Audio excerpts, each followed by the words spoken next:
Die, you don't get to bail on the session and act like an ass. How dare you? What? Oh, he hit me. What with did I do? He hit me with a posture check and then a hydration station.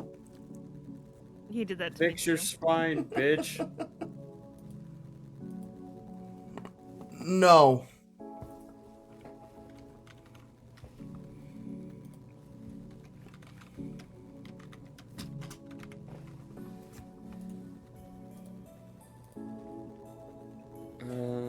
Lucy, I did want to ask, when are we doing your official, like, birthday party stream?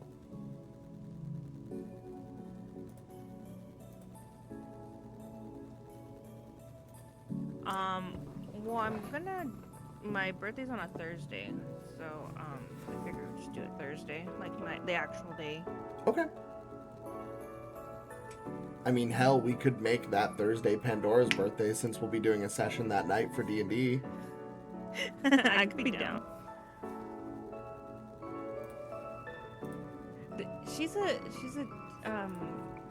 Do they really have birthdays now? It's just like, you know. I mean, we've established with the Roaring Twenties that you were born mortal. That's true. I don't know, I guess at that point She's it would the be... figment of Go ahead.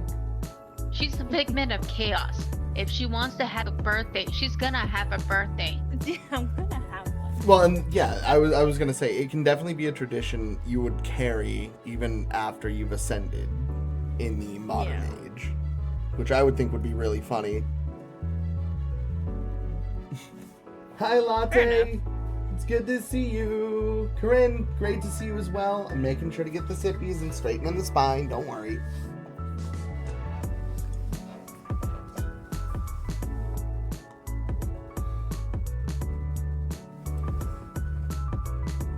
So we are gonna get started here shortly. We're letting you guys all gather.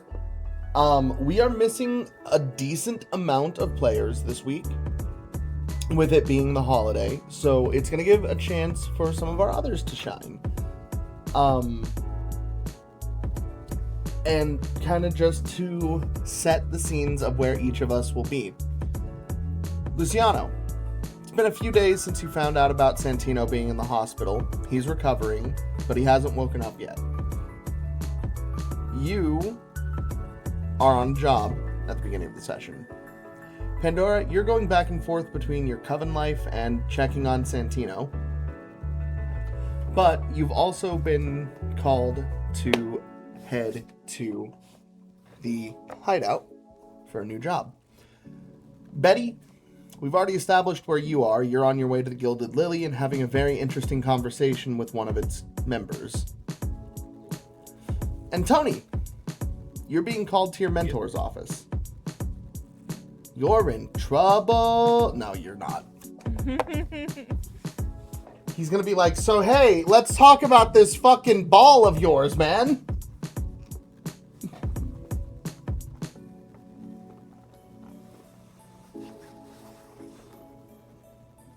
Night Night, thank you for the third. Beanie, thank you for the first. Emmy, thank you for the second. Di, again, thank you for the hydration and the posture. It's good to see everybody. How are we all doing? Corinne, thank you for the hydration station. Latte, it's amazing to see you. I hope you're doing amazing.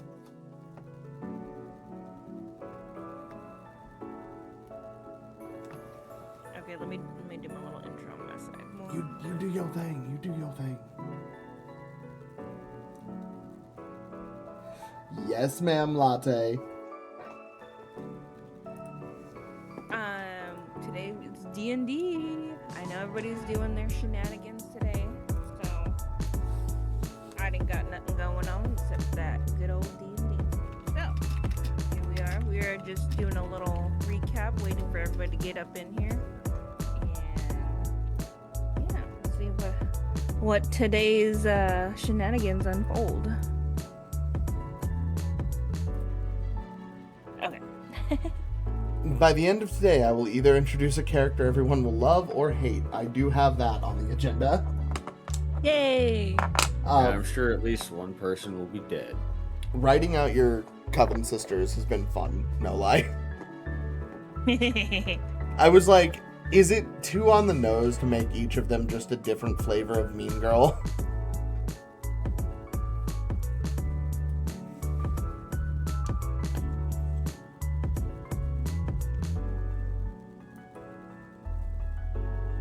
Taff, you do understand there's a chance that we will either hate them until the fact that we love them, or we will love them to the point of where we hate them.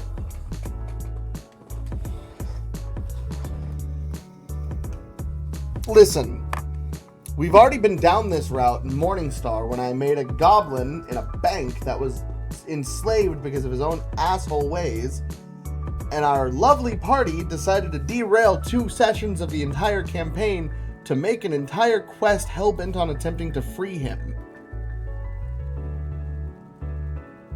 Only to find out the reason he was there was because he kidnapped a princess that fell in love with him.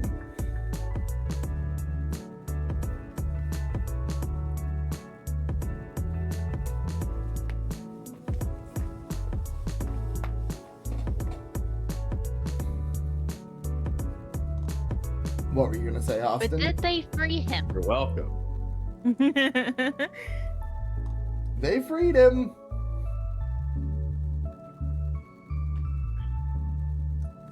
Di, we miss you at the table. Latte, I hope you're doing okay. I'm so sorry you're stuck in the heat wave. Big hugs.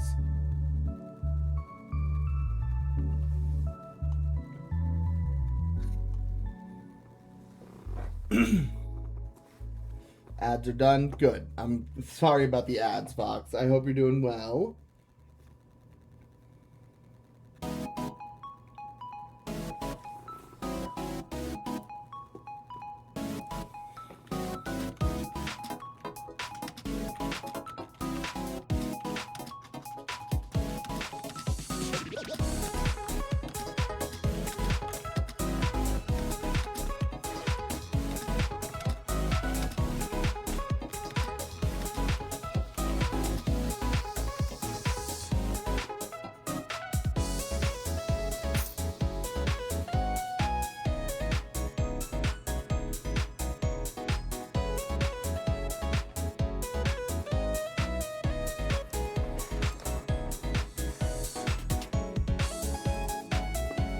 All right.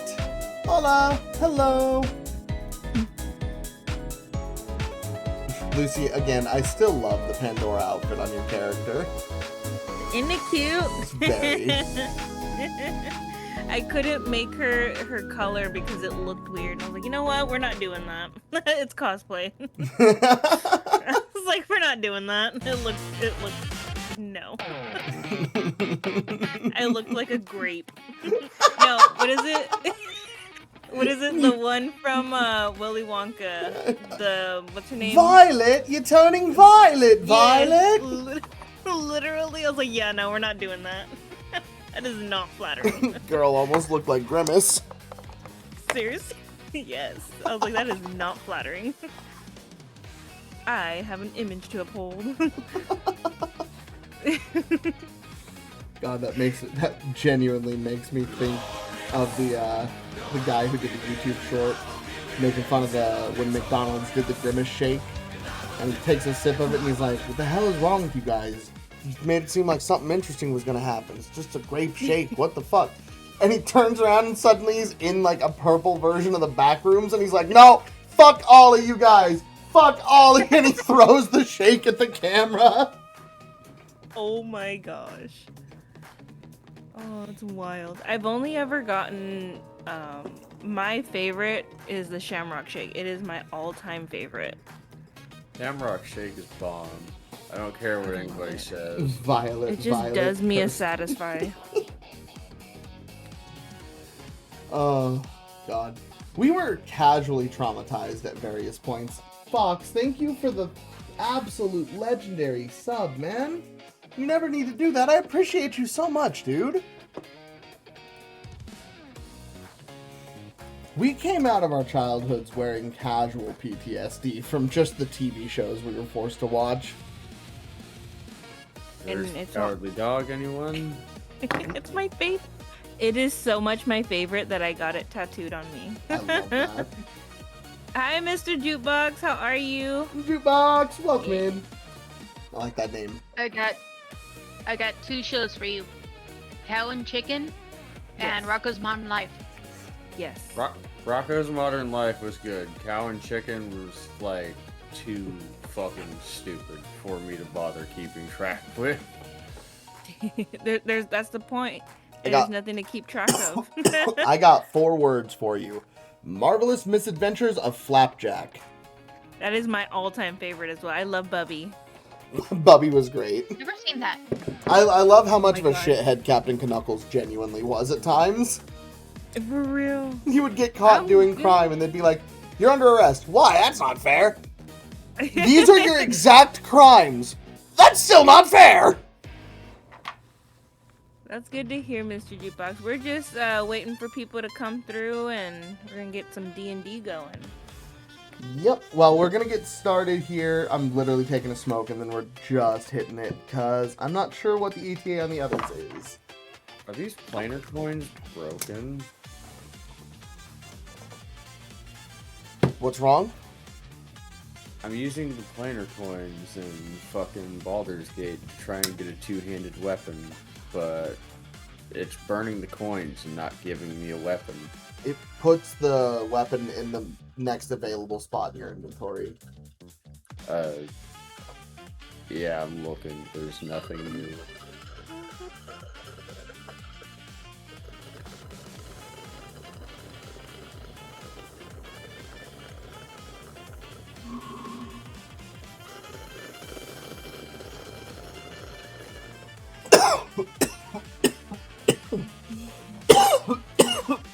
Happy 4th of July, everybody! It's my dad's birthday today. Whoa! Papa in the building's birthday? Yeah, he's 76. Big shout out, big happy birth.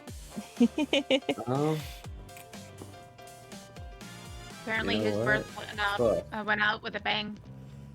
Literally. You know, I don't know if I ever told you guys this, but when I was a kid, you know, my dad, it was before I started school.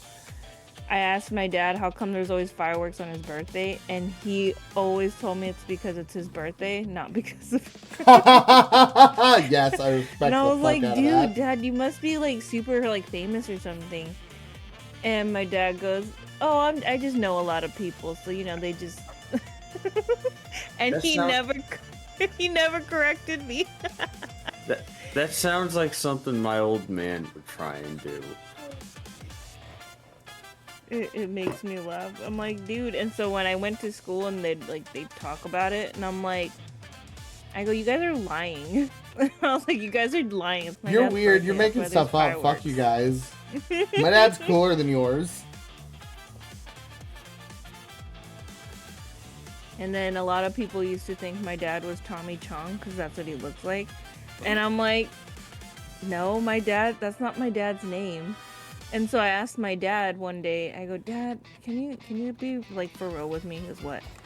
Everybody says you're Tommy Chong. Is that why they have fireworks for your birthday for real? And he was like, I mean,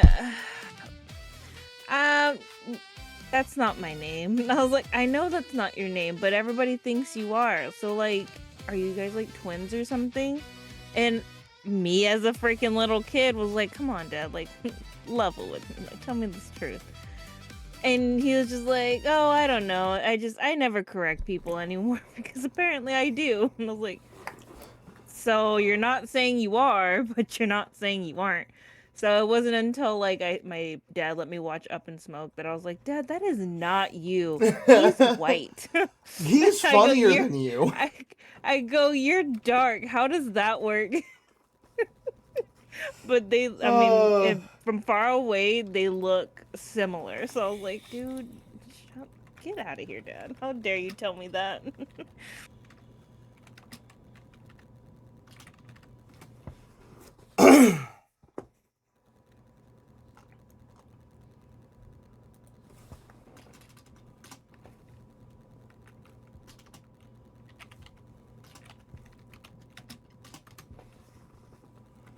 A lot of people used to tell me, "Oh, Lucy, you believe your dad?" And I go, "Well, he's my dad. Why would he lie to me?"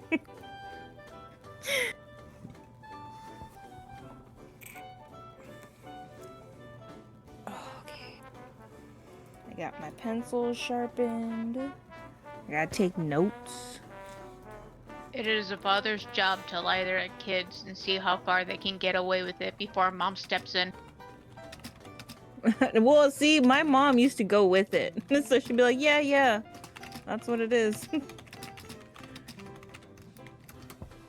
Just like my mom used to tell me that she was Cher's sister. And I said, no way, that's crazy. Your mom's a Barbie.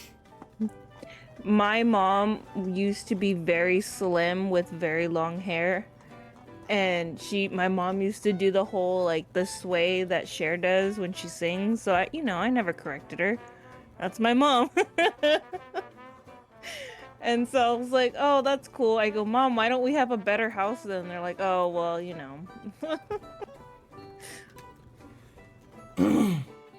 if people don't understand the joke I made, um, my family's joke is Cheryl looks as good as she does for as old as she is, because she is more plastic than person anymore.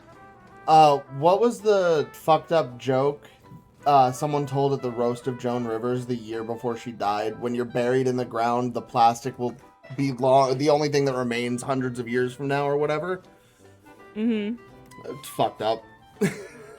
I mean, I mean, it wasn't wrong, but... yeah, I was like, I mean. But it was, like, considering how close to that incident she actually did die, that was always like, huh, weird.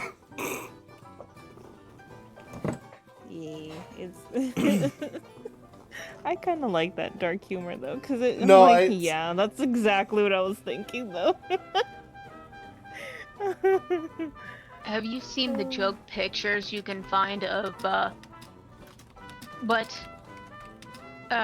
what people will look like in 1,000 years when they go and excavate the bodies, and it shows a skeleton with breast implants sitting over the Yeah. rib cage? Yeah. Yeah. I have. That's why I always told, like, whoever I'm dating at the time, if I ever do get to get a BBL, I'm putting my own fat into my body. I'm not putting anything foreign, because I don't want to be caught like that. Alrighty. So, we are going to be starting here shortly. I'll be doing the recap in just a minute or so. Wes, that's what's going on. D&D. Doing okay, Kurt? Yeah. Good. That's what actually we caught on... Oh, thank you for grabbing that. Honestly, I didn't know if you worked today or not, because I wasn't sure if I heard you leave this morning. Yeah, we're closed today because of the Okay. Alrighty. So, for those of you participating that want the music that's playing right now, and you don't want to have the stream up to listen to it, I just posted the playlist in the voice call chat.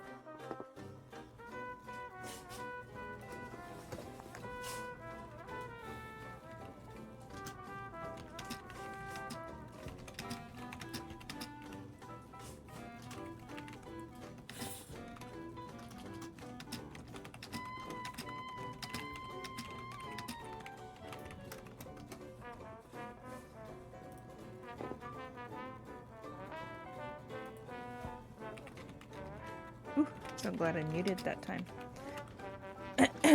What happened? Oh, I took a big swig of Sprite, and I was like, oh no. So, like, I muted just in time before I let out the most guttural belch ever. You pulled I up was Fiona like, from oh. Shrek. I was like, oh, classy. I love that for you, though. Oh. Alright. Okay. Knight, you were about to say something? Yeah, it's kind of, because she was talking about belching. All I could think of is, alright, who else was trained from a young age that if you belch, you say excuse me, to the point of where you say excuse me to your computer if you're belching in front of it? Oh, yeah. No, I do that. Even when I sneeze, I'll say, oh, bless me. That's And called I'm trauma. like, oh. It is. That's a trauma trigger, buddy. Pavlov's training. Pavlov what it was. sneezing. Pavlov's training. Damn you, Pavlov. That's wild. Listen, chat, I will never try to clicker train you. That's fucked up.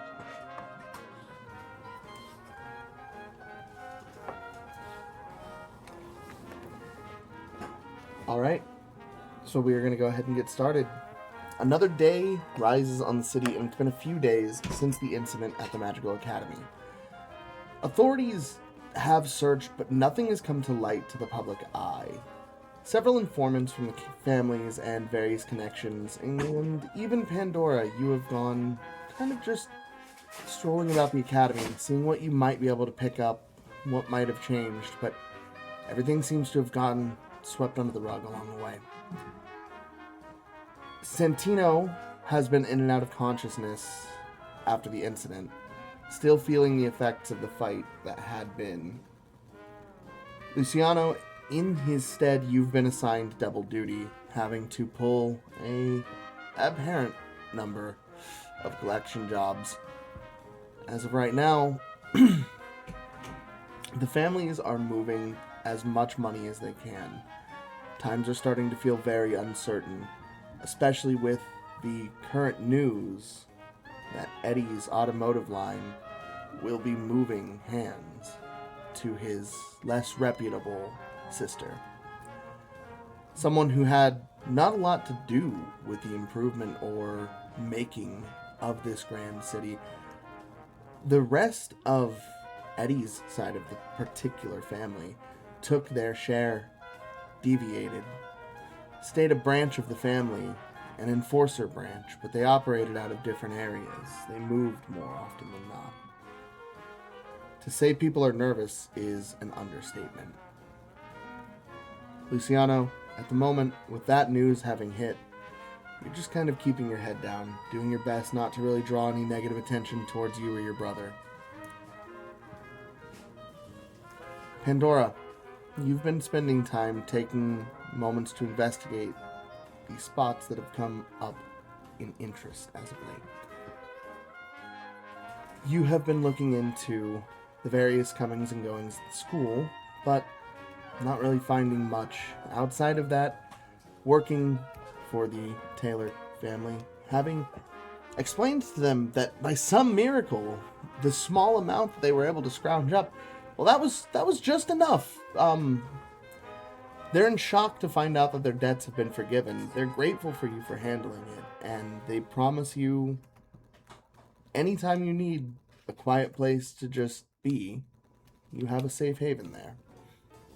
In that small little shop in the slums. Betty, you've had a rather interesting morning. A small meander through town finally led you to the doorstep of the Gilded Lily, where you had found yourself striking up a conversation with an odd gentleman wielding a sword. And Tony! Yes? You wake up to several murmurs all around you. You passed out at your workstation, fine-tuning your bracelet. And when you wake up, you realize you've been inside of the ball the whole night. You had accidentally activated it at some point in the night. Not having shown it to anyone else yet, all of your colleagues look at it with marvel and intrigue. They begin expressing many questions about its material and purpose.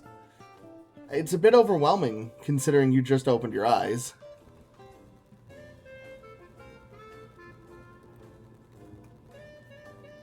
So, out of everyone available, who wants to go first here? I know with... Okay, Dragon is en route. He slept through alarms, apparently.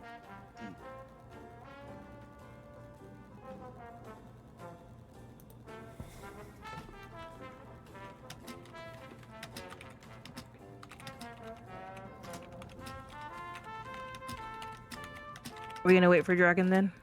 No. We're gonna keep going. I know Knight's on time restraints, so we might start with Betty, but no one spoke up. Okay, I think that'd be better then. Nah, I'm saying screw it to the time restraints, and I'm just gonna wait until all this is done before I head up and go to dinner. Do you want to go first?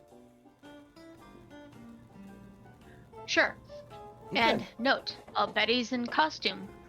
Betty is not going by Betty. Betty is going by the, Shit. she's going by Nox. Or sorry, yeah.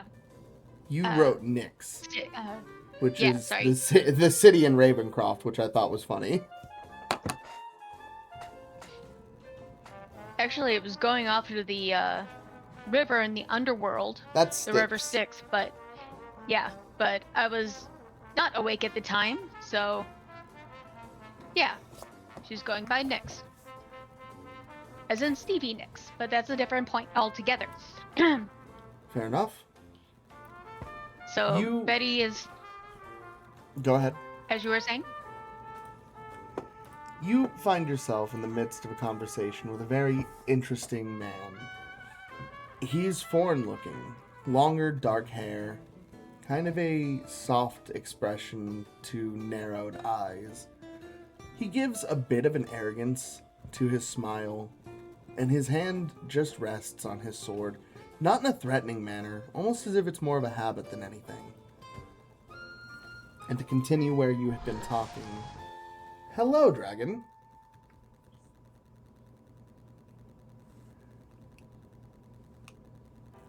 Good morning. How are you, Frankie? Morning. Tired.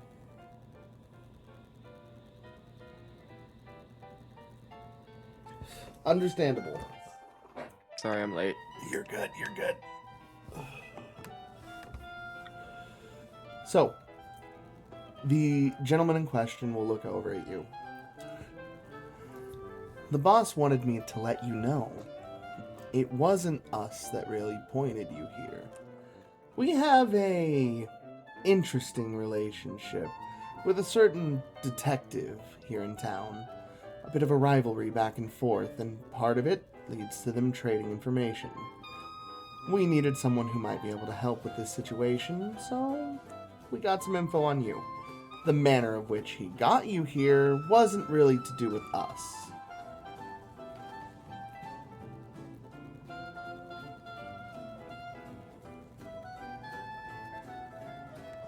she's just going to be standing there looking at him. This seems interesting. So you want me for something? I, personally, don't really understand what's going on. I'm just the guard dog. You're gonna have to talk to the boss if you want to know what's actually up.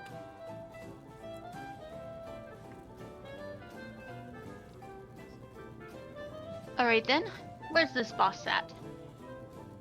He, just very slightly turns and knocks the end of his sword against the door. And it just slowly creaks open. And it's not by any special mechanism. You can tell it's just the fact that the door doesn't latch because it's very old. The building is run down. Not really what you expected from the name Gilded Lily Detective Agency. It barely looks functional, like it's been thrown together last minute.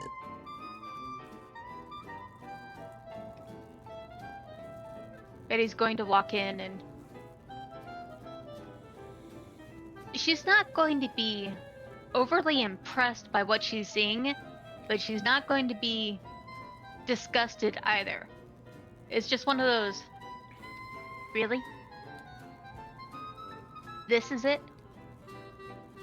Do you say She's that out going to be- loud? No, she's not that stupid.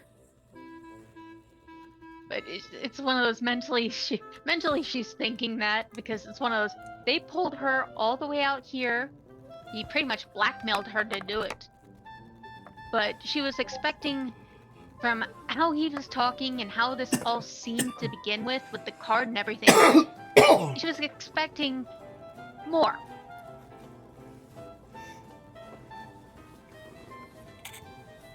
You walk through the grime-stained halls. You smell a bitter, kind of cheap coffee scent lingering in the air.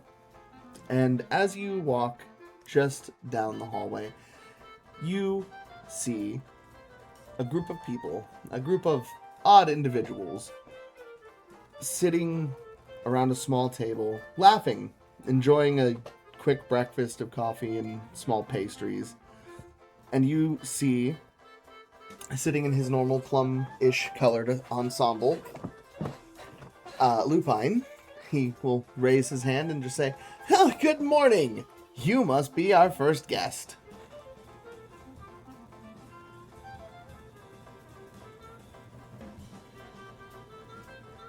Betty's going to just walk towards him and do a slight bow of her head Of course, her cane not touching the floor this entire way because something was sticking to her foot. She doesn't know what it is, but she doesn't want her cane to have it on it either.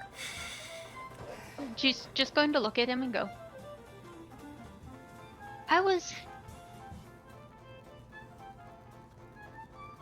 She's thinking of the word, but she's going to, I believe I was expected. Well, Because she doesn't want to use the word summoned.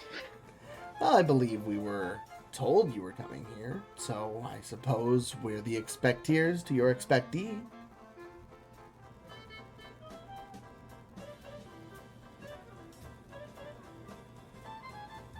Indeed. So this looks like a quaint establishment.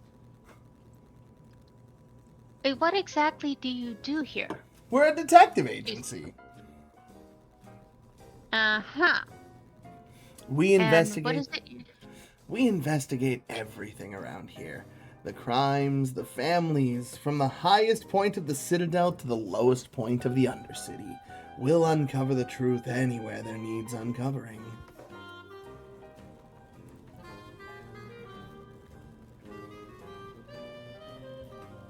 Indeed. So that means you know who I am. I You know know enough. what I am. What I need to know is why.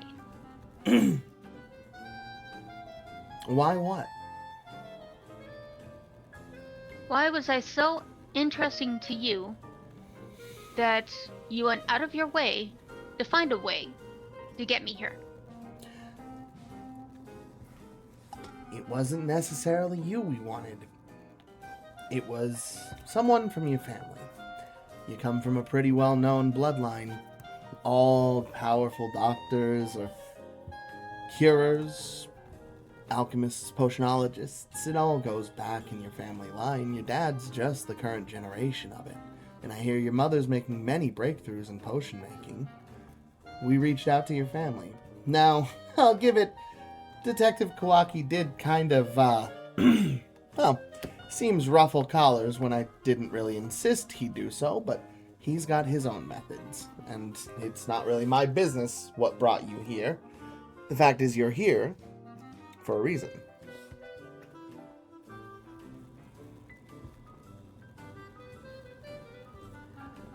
But I do think I have a feeling that we could help each other in a situation. Because I feel like while you're still curious, you have something you could request from me.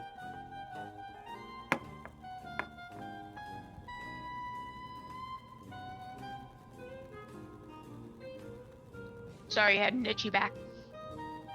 All good. And she's just gonna be looking at him, eyebrow raised, but you can't tell underneath her mask, and she's intrigued and confused. And what, may I ask, would you know of what I would like to ask? He's going to hold up a bit of stained parchment with an insignia on the back. One you recognize as your father's letterhead from his personal work desk. Your father has sent a couple of correspondence letters. He's been interested in working with us to begin with. Our stunning reputation here at the Gilded Lily makes us very desirable. Yeah, she's not going to make any show of trying to hide it, but she's going to reach out and snag the letter to actually read it, because if it's her father's letterhead, then it has something very important with her family, and she's not so sure she wants it just being flashed around. So She might be the Go ahead. She might be the outcast of what people see her family as, but she is beloved not just by her family, but she loves them deeply.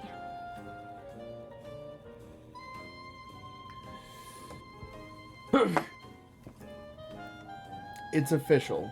When you look over the letter, The stationery is official, the seal is official, and you would recognize your father's handwriting. The letter details a request of a job from the Gilded Lily to investigate a string of students going missing from the Scholars District. The dates mentioned date back to about 2 months ago, right around the time you remember starting to see the Gilded Lily pop up in the papers more. You see that the letter mentions that their reputation is growing, but it puts them in a position to stay off the radar, that silence is a virtue in this job.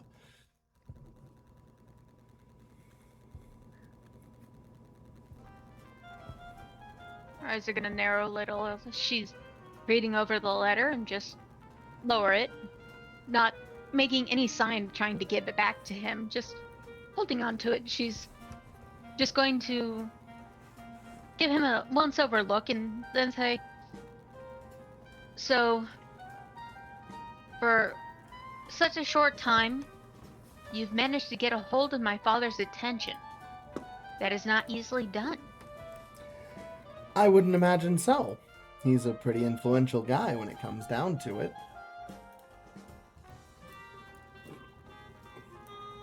I'm just putting character represents on the screen. Did you ever send me Betty's most recent picture? Night Night? Yeah, it's in Blast. Which one is?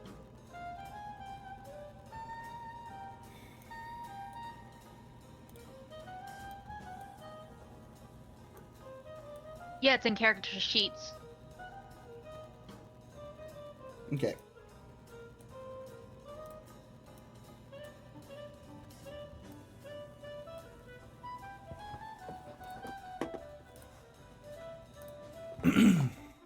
So, he will continue on with, "It seems you're rather suspicious of us. Have we done something to earn such ire?"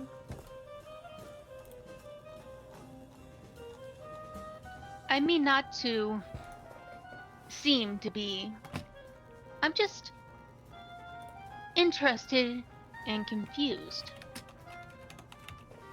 But since you have gotten my father's attention, you have gained mine as well. What is it you would have from us? How can I help you? It's simple. Recently, there's been a string of corpses that have come up. Interesting ones. Ones that are a little above my forensic expertise. You, though, maybe your family, someone with the qualifications to, could take a look at what we've got and kind of identify what might be happening to them. They're changed magically. It's horrifying. Fascinating, but horrifying.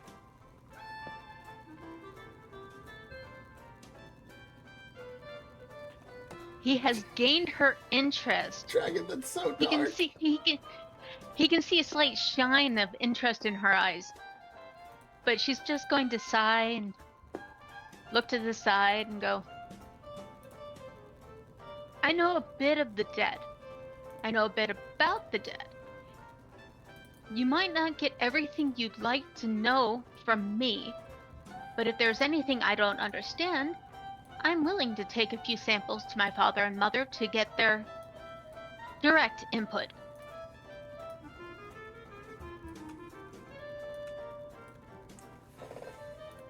See, I'm not really one to let rare materials go like that. If the work's gonna be done, it's gonna be done under my roof. So, if you have the ability to call someone, call someone. If you can do it, you're welcome to it. But that thing doesn't leave this room.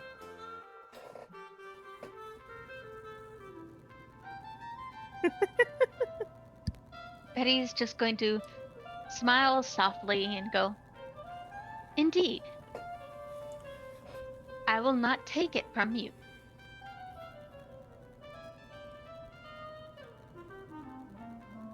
it's slightly implied in her tone that she might be thinking of something different.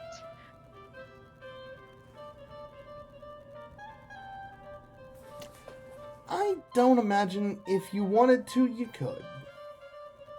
We're here to work with your family.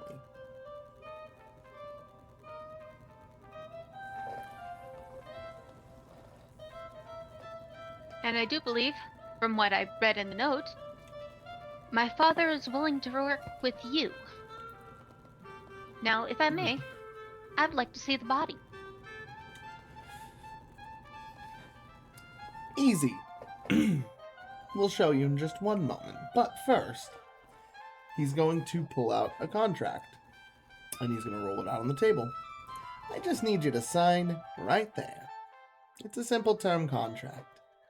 You agree to pay us the requested amount from your father. And we, well, take a look into the other matter. As well, we'll give you access to the body. You scratch our back, we'll scratch yours. And we'll get paid doing it as he requested. That way it all looks good on salad, as it were, green.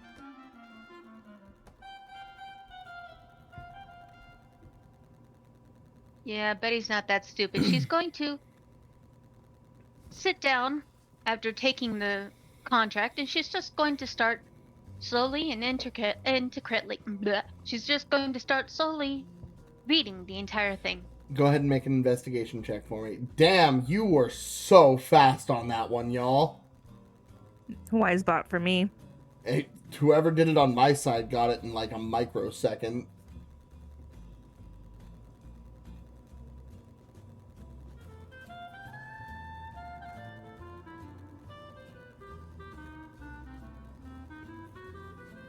Kit Kat, if you're ready, come jump in.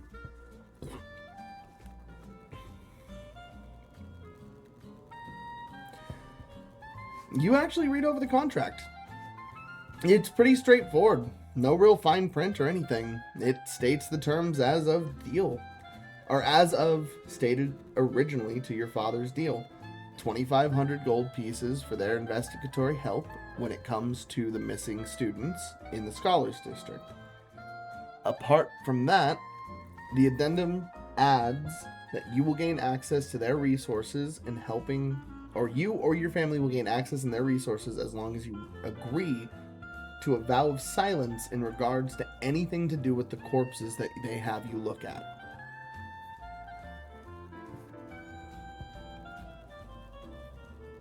She's going to place the parchment back on the table and look at him and go, "Are you sure you want me signing this and not my father?" If he sent you here, he trusts you.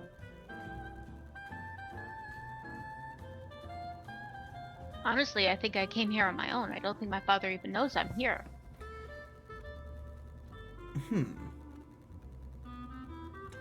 Your father's made the request. She's going to sigh and reach over and pick up the pen and just very delicately sign her name to it. Okay. And you do sign your name. You feel a small surge of magic as the contract rolls itself up and disappears. And he just says, "Perfect. Now, as long as you don't break that vow of silence, we're all golden." And he's going to bring you to the back room. Oh no, did your FMK go bad? I killed Muggsy. No, not Muggsy! Oh, that's awful. You are taken to the back room, where at this point, a station is being prepped, and he very calmly sits back and just says, "The delivery will arrive soon. Would you like any coffee?" He's going to point over to the table all of them were just eating from. The sharply dressed man with the rifle on his back. You see a woman who's presently sewing up several different outfits most of which look like they have bullet holes in them. And you see one older looking woman, kind of stern in the face. They're all just eating, and he says, "We had a lot of guests scheduled for today, so we picked up refreshments." And he kind of walks away casually. As he says this, you look at the table, and most of it's already completely destroyed.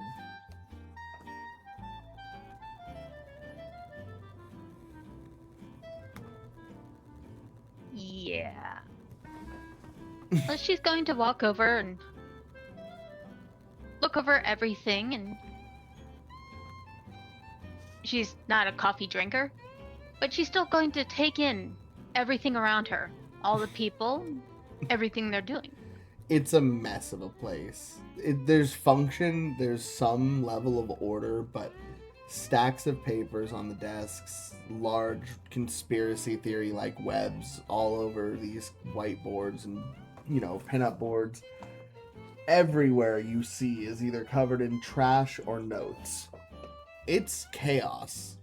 Definitely not what you're used to in such a prestige life. Organized chaos. She's going to go and find the plainest chair she can at the table and just sit down. Her cane resting at her side, and she just looks over not just everything that's on the table, but the people sitting around them. One of the men is going to look up, the one in the sharper dress suit, kind of a sharp beard to him, and he just says, "Hello, what can we do for you?"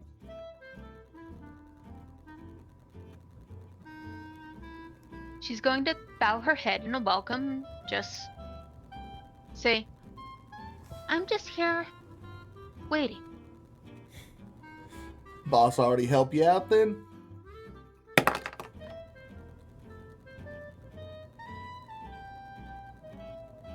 If that man was the boss, then Yeah, the skinny second one. Little Weasley looking one, purple suit, looks like it could fit through in a hole. Yeah, that guy.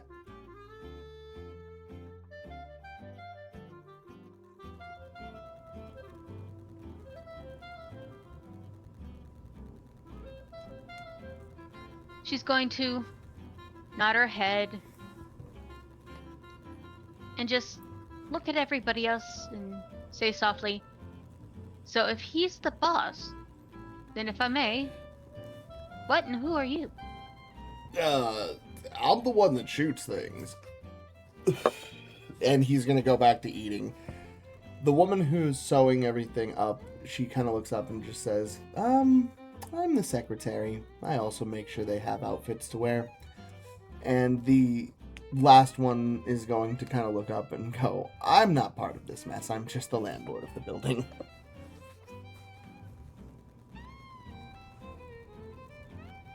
Interesting. I don't see the landlord of anything interacting with the people that rent their that are their bleh, I can speak, I really can. I don't often see landlords interacting with people from their buildings unless they are having to pay. These idiots barely pay to begin with. They do a lot of odd jobs for me in the meantime.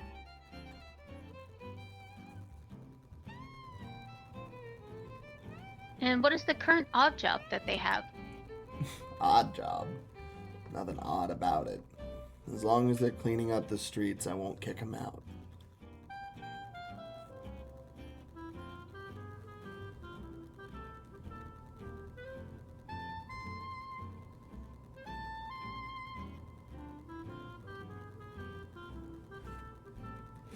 And what about Sorry, you? I have something. Your girl. Sorry, I have something stuck in my tooth. And what about you, girl? You obviously come from nicer cloth. So what the hell are you doing down here in the Undercity? She's just gonna chuckle softly.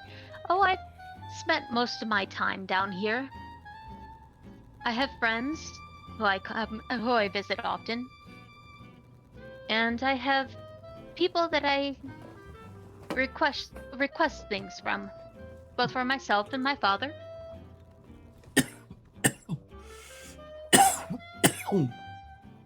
Right.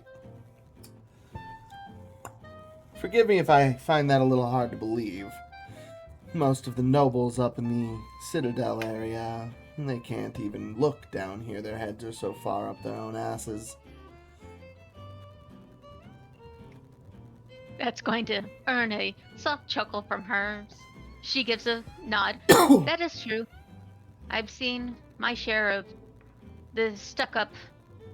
I am better than everyone else, noble. And honestly, I detest them, as does most of my family. But if you know anything about my family, you know my father is a doctor. And not just a doctor, but he also Girl. teaches. Young lady, I'm gonna stop you. If you're wearing a mask to hide your identity, why would you give it away? And she's going to sigh. Indeed. Sometimes I just talk too much. You might find you share that with the young man over there. She will point back towards Lupine.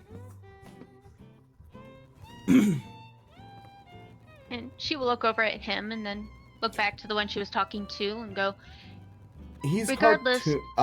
As you look back to him, he's cartoonishly fumbling through a huge stack of notes, clearly trying to get one small binder out of a stack of several pages and large notebooks, and he's just inching it out like a Jenga tower, and inevitably it just falls over.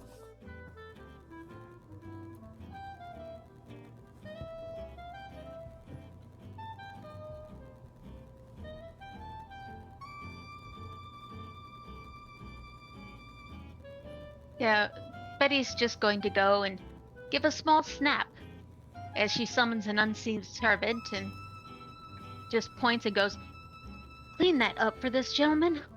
When you do snap your fingers, nothing appears. You do see a small ruin appear on the wall right underneath the logo above the main entrance. He kind of scratches the back of his head and says, sorry, whatever you were trying to do, magic acts weird in this building. There was an Akashic point that opened up here that we had to clear out. It really hasn't been the same since. That's why this place was dirt cheap. The landlord's gonna kind of go, I mean, most extravagant, beautiful location in town, Prime Vista. She's just gonna be looking up towards the symbol and then just chuckle softly. I'm sorry.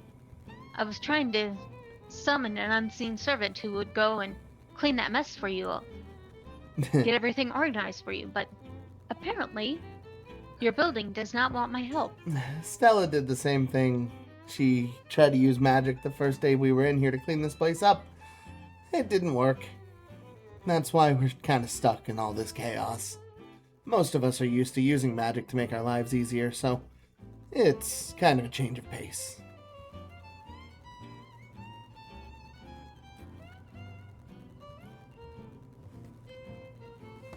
Sometimes a change of pace is a really good thing. Other times it's just a hassle. And about this point, we're going to move over to Frankie. It's earlier in the morning. You know the city is going to be in a relaxed day of celebration. It's a holiday after all. Yes, above table we're mimicking 4th of July in this evening's, or this morning's D&D session. The entire city is celebrating its essential release and freedom of territory from the last war that was fought decades ago. You know the city will be celebrating. You know the lounge will be packed tonight. But before you can really grasp what lies ahead of you for the day, there's a at the door. I assume you meant knock. Dinner. Or did you knock and Discord and pick it up? Yeah, I don't think Discord picked it up. Yeah, there's 4 knocks hard and sharp on the door. Who's there? Your boss. I'll go and open it. And you see, it is indeed Mr. Capone, standing, wearing a hat. He's kind of just leaning back against the wall away from you. And he just says, "Good morning, sunshine." You making house calls now? You live in my bar. Still, I don't see you on my doorstep often. Well, you don't often bring home the head of a giant purple freak, do you? Yeah, that's a new one. Pretty fucking new. You want to tell me what the hell happened?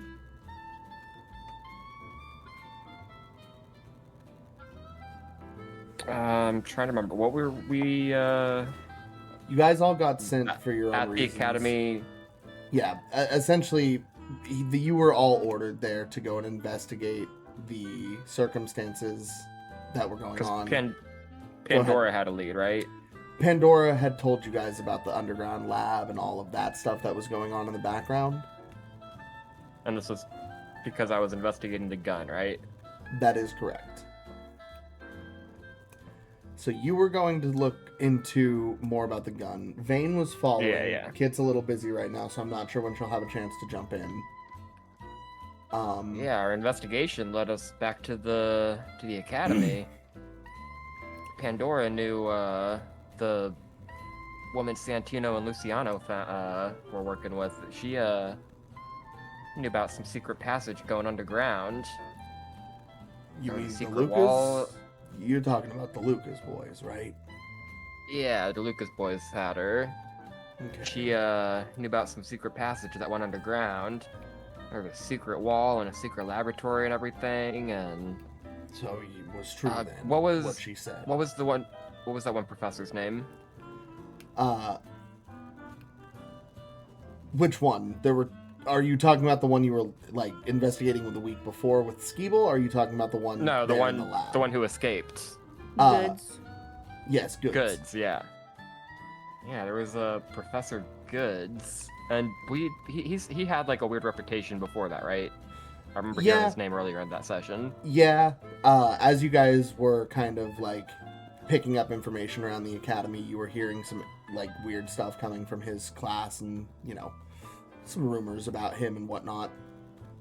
Students disappearing type rumors. I believe it was actually Pandora who had went ahead of everybody, right? No, that was Yeah. Euphegina. That was Yeah. Euphegina. You're thinking of. Euphegina's the one that picked up those rumors, but she told you guys, so yes.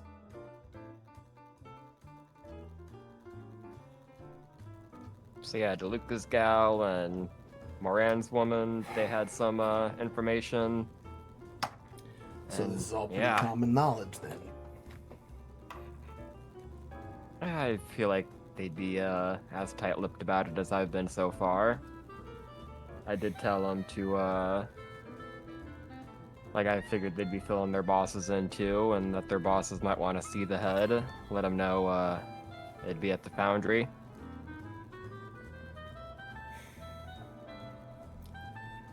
As of right now, we're only sharing limited information, so be careful what you get comfortable sharing with anyone representing any of the other families. Well, I knew Santino and Euphegina were gonna let their bosses know what we all witnessed. That's fair. Obviously, we can't really do anything if they witnessed it, but we don't have to tell them everything we know. We work with them, but make sure you can trust them before you reveal anything in particular. If you find things that might help in this whole conflict, maybe keep it close to the chest for the moment. Know what I mean? Yeah, I think I understand, boss. Otherwise, you're doing good. Whatever the hell went down in that lab, I'm glad you're okay. For now, I got a boy down in the Undercity. Go and meet with him at the Gilded Lily, take this freak's head with you. It's not rotting, so we don't know what the hell it is. They're gonna look it over. How many days has it been above table? It's been 4 days. Okay. Yeah, it hasn't started And I mean, decaying at all. And yeah, I mean, it's already undead, so it should have started rotting within hours. Yep. I don't know what the hell's been done to this thing.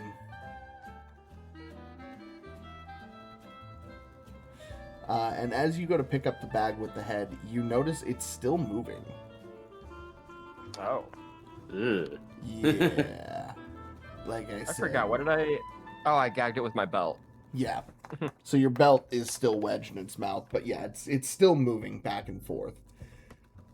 Kit Kat, you want to hop on in here? We can get you going. Otherwise, you made contact with the Ashen Bone yet?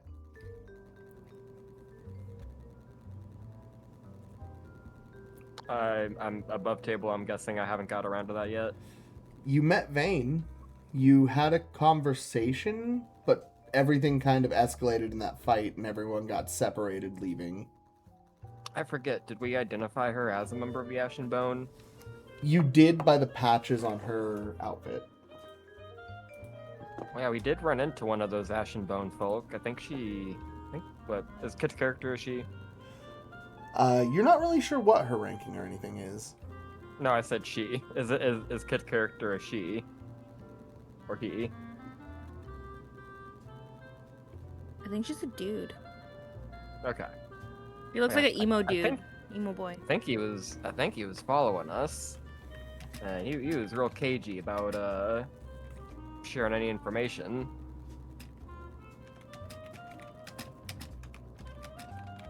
But yeah, I'll try to talk to some of the some other higher up people sometime soon.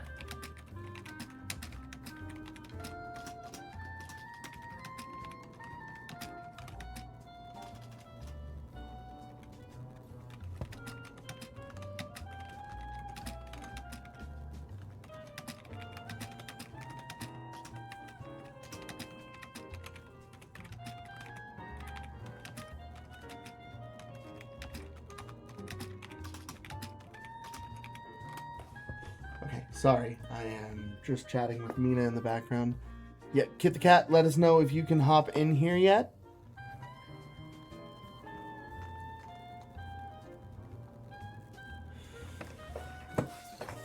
Well, if you've established contact of any kind, then follow up on it when you get a chance. But right now, this freak in a bag is kind of the priority. Of course. And I don't know if I can say we've established contact with the Ashen Bone. You at least know one of them by some description. Yeah, it's not nothing.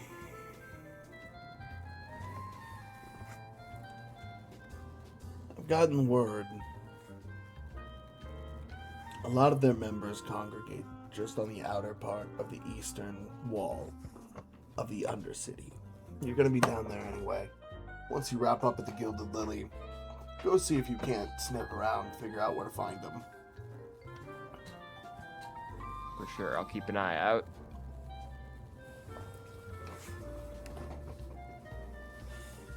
Good. Alright. Well, happy holiday. And he's gonna kind of hand you a bag of 200 gold as he walks away. Happy holidays, boss. And you get ready for the day. Head in the bag, still kind of grunting and angrily. Can't really make much noise because the belt is still wedged in its mouth, but it's I definitely just kind of sit trying. there and look in the bag, just like, do you get tired? I'm gonna take that as a no. And then I just close the bag back up and hoist it over my shoulder.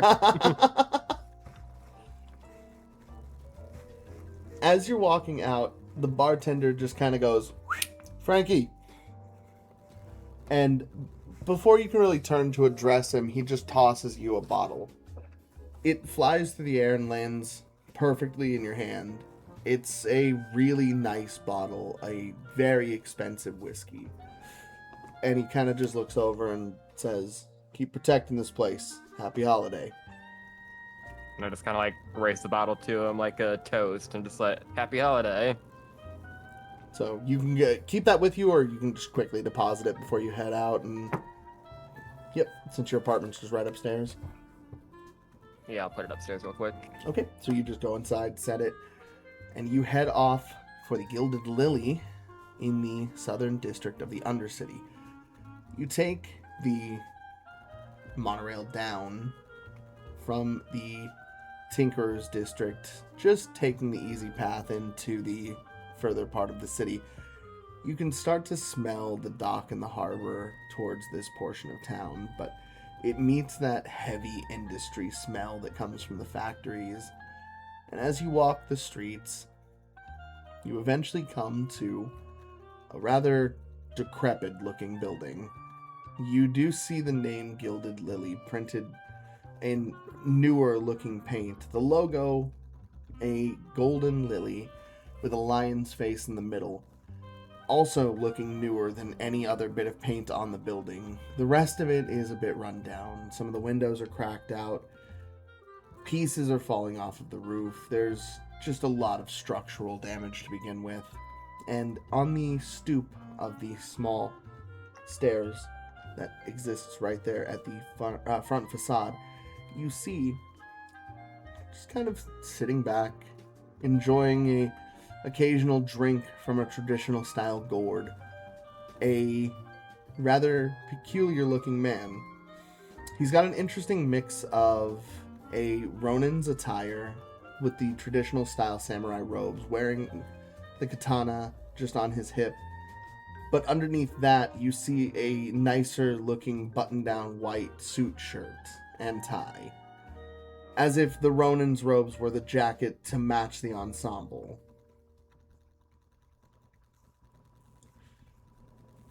As you approach the building, he's just going to kind of look at you. Happy holiday. Happy holiday to you. Thought you guys would have a nicer place here. What do you mean? She's got her charm, doesn't she? He's just going to kind of pat the building, and as he does, a small little piece is going to fall off of one of the windows, and he's going to reach over and pick it up and go, and just set it back into place as it sticks back into the wood. Yeah, she's got her charm. I just kind of like raise an eyebrow and like subtle like kind of faux agreement, just like charm. Yeah. She's better than any of the buildings up in the high districts, I can tell you that right now. All metal worked and gilded, shined so bright you could see every little reflection, even when you bend over to take a shit. This place tells stories.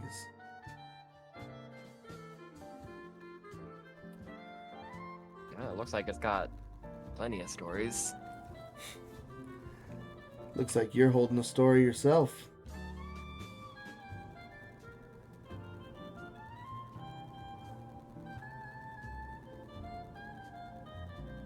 You are with the Gilded Lily, yes?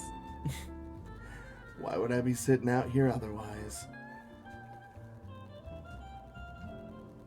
Yeah, I need to talk to someone inside about something I found out. Well, maybe I shouldn't tell him where I found it. Yeah, I've got something interesting here. I need some private eyes on. Alright, big guy. But first, are you a drinker? I won't say no to one. He pulls out 2 shot glasses that should not have just been in his pocket. And he kind of just quickly pours 2 shots out of the gourd and offers you one, and he just says, "Happy holiday." And he knocks his back. And I like toast him, just happy holiday. Knock mine back. It's pure gasoline. At first it smelled like sake, but it's one of the most intense burns you've ever experienced from an alcohol before. What's the DC on this con save?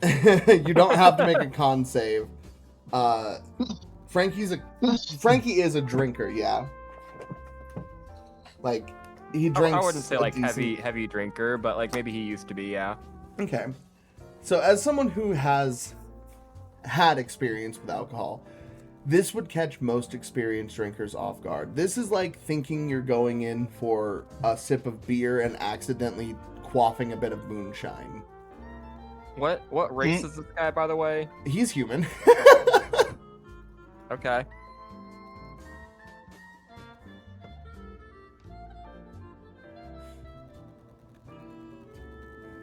Yep, he's gonna just take the glass from you. He's smiling. You can tell he's a little buzzed. He's got the glaze in his eyes from the drinking. I'm still making a con save to decide how I react to this. Okay. So it's like Frankie shoots a shot back and like just gets it down in one gulp, but then it immediately like tries to come back. Like you just see his cheeks puff out and his eyes widen, just like. I'd say with a But he con like save, manages to like it's manages like to choke it back down, and he's just Yeah. kind of like, "What the hell was that?" Grandma's old recipe. Was that alcohol? She called it moon juice. She said it came to her while she was tripping one night when she was younger, and she was staring at the moon, and then she just had this idea.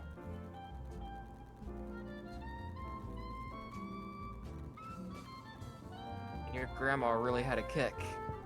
Yeah, and she also lived to be 120. Well, Wow. I know some people who might want that recipe. Family secret. So she pickled herself. I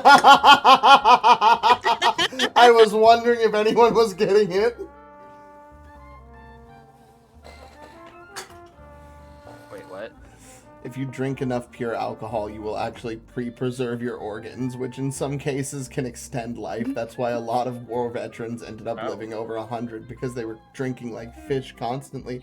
So it They were basically, alcoholics. yeah, it ruined their organs to the point where they were like in a constant stasis from like 80 to 103. God damn. Yeah, Yep. it's actually fucking crazy. Note the phrase "getting pickled." You don't hear that one used very often, but yeah, I like that one.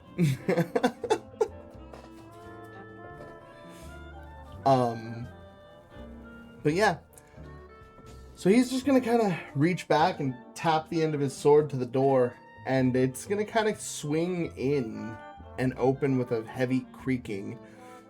You can tell that it's not because of any mechanism releasing or anything. That door just did that because it opens like that. It doesn't latch.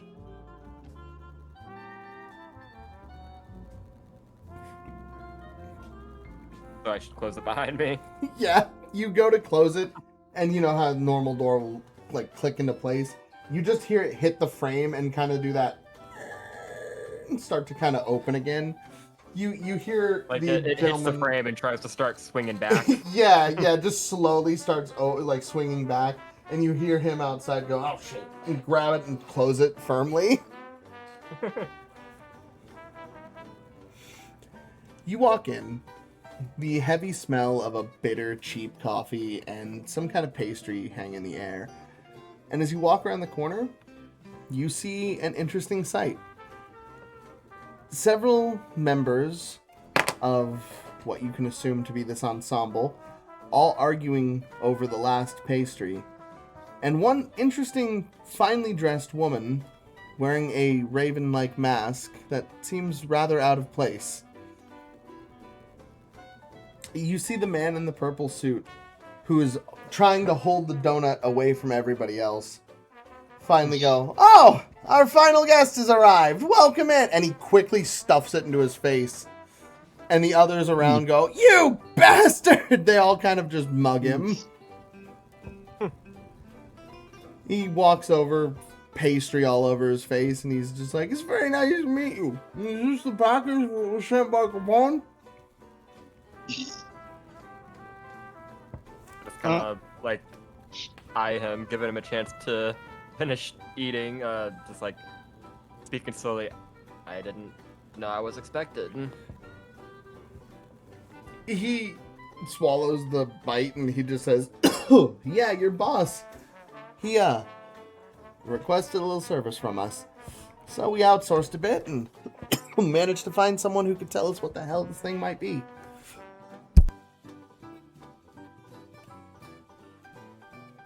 And what have you got so far? He will point over to the one in the mask. Betty, that's you. Well, I'm like, Frankie was already about to, but now he's for sure just like gonna like hoist the bag up onto the desk and just plop it down. The bag opens and Betty, you see the severed head of what appears to be a once human, mutated and twisted magically, deep purple blotched and just very unhuman features now, veins running all along the face. It's growling, its eyes moving wildly, and its mouth gagged with a belt. It is still very much alive. Lupin's gonna jump back, and he's just gonna say, "Holy shit, I thought that thing was dead!" And as the bag like falls fully open, I'm just kind of like checking to make sure the belt is still secure and tight. It's fine. I know me and Kit were going to do some more Deltarune, because she was helping me read the script in Deltarune, which has been very fun. And then after that, we can do some mecha or something. I don't really have much planned. Okay. Well, I'll let you get to work then. That's you, Betty. As everybody's jumped back, Betty just stands up and actually leans in closer. She takes her staff and lifts it up and taps slightly at some of the bumps on the face and uses it to move it from one side to the other, investigating it very carefully, just almost mesmerized by it. Medicine check at advantage, please. Frankie's just observing with like his arms crossed and an eyebrow raised, not expecting this young girl to be the expert he was bringing this giant head to.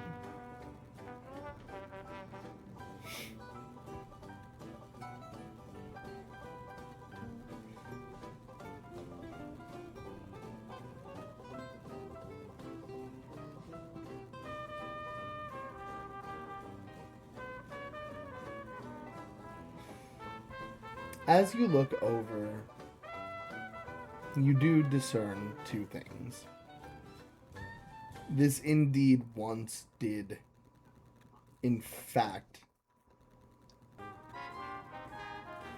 die. There is signs of necrosis, but not in the normal variety or sense. It's internal. You can see the nerves in the eyes have long since grayed. You can see the edging of the skin has started to flake and die. These are signs that would start years down the line after a body started to decay. In most cases, the peeling back of the last layers of skin and things that go along with that are the final steps of rotting, not the first. It's almost like this body has started decaying as it was alive, but backwards. My brain is having such a hard time making sense of that. So the steps of decay usually go with rigor mortis, rotting, discoloration, and then eventually flesh disintegration. Yeah, I got all that. So it's starting with flesh disintegration. That's a wild concept. I get that. Everything in this corpse, this head, its cells are working backwards. Whatever this once was, you can assume through whatever it's become, it's fundamentally been altered. What was once potentially just a normal human now some kind of regenerating super being, but it's nowhere near perfect. The muscles are superior. You can feel that. You can see that in the severed fibers. You can see the nerves and the veins are optimal for an athletic, continued endurance, but the rotting suggests that something inside is wrong fundamentally. Something inside tears itself apart. But that's about all you can really discern.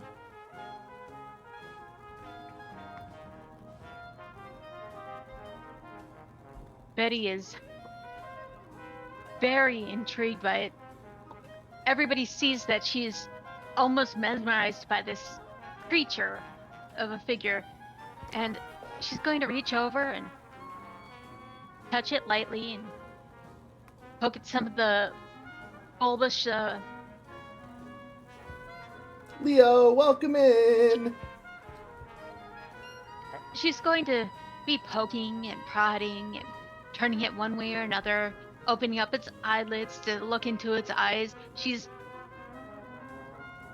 It's one of those, it's obvious she's trying her hardest not to tear it apart to see what's making it work. But that's just the way she is. She's going to back away from it and grab some form of towel and wipe her hands off on, rinse her hands off on it, and then start wiping her cane off and smiling, go, "This is a very interesting specimen you have brought me. Indeed, very interesting." No, Capone wanted to know why it isn't rotting anymore. Any ideas there? She's going to shake her head softly and goes, "Oh no, it is still rotting. It's just regenerating as it rots. Almost like its body, or what is left of it, is feeding off of the rotting pieces to fuel the rest of the body as it regenerates. It's indeedly intriguing." So you're saying it's built in a way to stop its own cellular degeneration? Speaking a foreign language She's going to to me shake now. her. Basically, Somebody has stepped. when its body starts to die, the living flesh consumes the old and turns it new again. How the hell is She's it going doing to- that, though? That one's a little over my pay grade. Betty's just going to shake her head softly and go, "It's trying to. It's starting to break apart. I don't expect this to keep going at the rate it is for very much longer. Be it days, weeks, months maybe, but So- eventually this will fall apart." So enhanced strength. From what the report we got from Capone and, well, the breakdown he had given based on eyewitness reports on your account, anything else you could tell us, big man? I mean, this thing was strong. Did you witness Um, any of its regeneration in action? I did, right? You burned it, and you watched its flesh reheal from where you singed it away. Okay. Yeah, I'd explain that to him. So you Well, and then, burned 'cause- it. I'm trying to remember, like, how that encounter started. Was that thing already, like, awake and everything when we entered that room? It was it Or- was the only one in one of the active tubes that the That's doctor was right. interacting with, and when you guys started getting hostile, he broke it open and made a run for it. Okay, that's right. Because I was just like, I definitely remember him monologuing for a moment. Have fun, Leo, dude. Happy 4th of July, brother. You and the homies have a have fun, great Leo. time.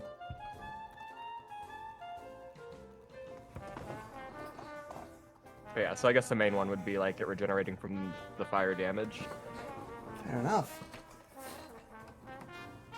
It's hard to say, but you say there were others in these devices, yes? Yeah, but we didn't have time to investigate further. They were trying to trap us in there and gas us or something. We had to get the hell out. Understandable. I sent some of my boys down to the academy after Capone reached out. The entire section that you claim exists is gone. What do you mean by gone? I mean, there's no room there. There's no lab. There's no debris. There was a secret wall. Would I know about Lupin showing up at the end to help out Luciano or no. Santino? No, you wouldn't. You would not understand that his eyewitness reports of everything not lining up is coming directly from him having been there. Look, I can say the place was thoroughly searched. I get it. I don't distrust that this place existed. I'm saying it doesn't exist now. Well, and I would kind of explain how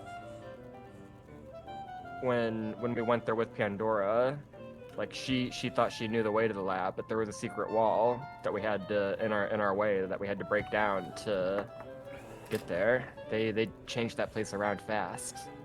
Pandora? Another individual involved in all of this? Who else was there? Shit.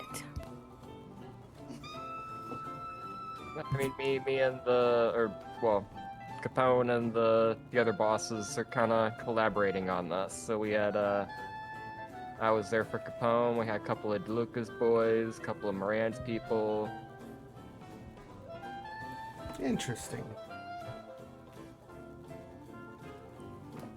So it's a collaborative effort that made all this happen.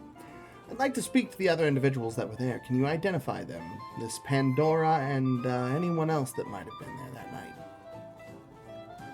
I think I'll respect their privacy for now. You've already outed one of them. I mean, in character, I don't know that Frankie would have said her name. That was more just above the table, so you knew what I was talking about. Fair enough.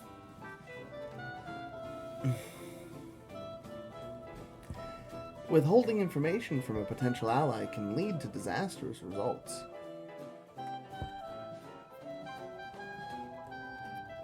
I don't know if I trust you enough to consider you an ally yet. Your boss does?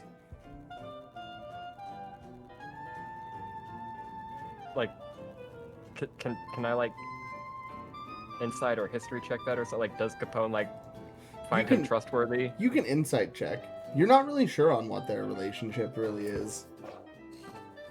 Because this is my first time meeting him, right? Yeah. Okay, that's what I thought. Insight. As far as you know. Alright, yeah, I'll share the information. Okay.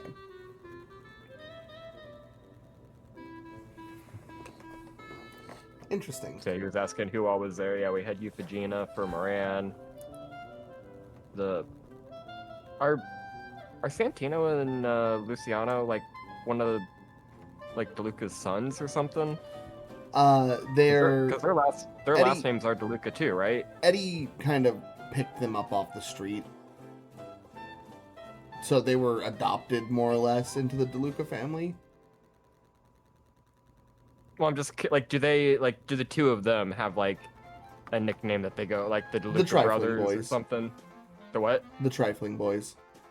Trifling Boys. Mm-hmm. Yeah, DeLuca's Trifling Boys and this woman they'd picked up. Just heard the way that sounds, but whatever. It's the 20s. You're just the woman that got picked up. Damn. That's I'm crazy. like, yeah, whatever. It's the 20s. I'll remember that. I have my honor, sir. And then, yeah, just me representing Capone. I just fixed their suits. And then, the Sash and Bone, guy that showed up, I think he was following us. He was pretty cagey, though. We didn't get much out of him. The I mercenaries. don't even think we got his... Did we even get his name? No. Wait. You mean the mercenaries? I still haven't gotten to actually talk with them. Had another lead to talk with them about this gun that I found. Do tell. When I'd fill him in on the incident with Gatsby and that weapon that blew the dude up. Everyone already knew Gatsby was a marked man. There was nothing anyone could have done about it. It's unfortunate how things are going in the city. And Frankie probably doesn't still have that flyer or whatever that he picked up from them, does he? I would say I you feel like do, he yeah. would have passed. He probably would have passed that along to Capone or whoever. Yep. But I I'd would tell say them you would, about that. yeah, remember enough of it to mention it. Because that's more or less the reason for the collab with the families, right? Yes. Well, definitely been an insightful evening. Or morning, I should say. Is there anything else you could offer us, dear? He's gonna look over at you, Betty, as you've been still thoroughly investigating.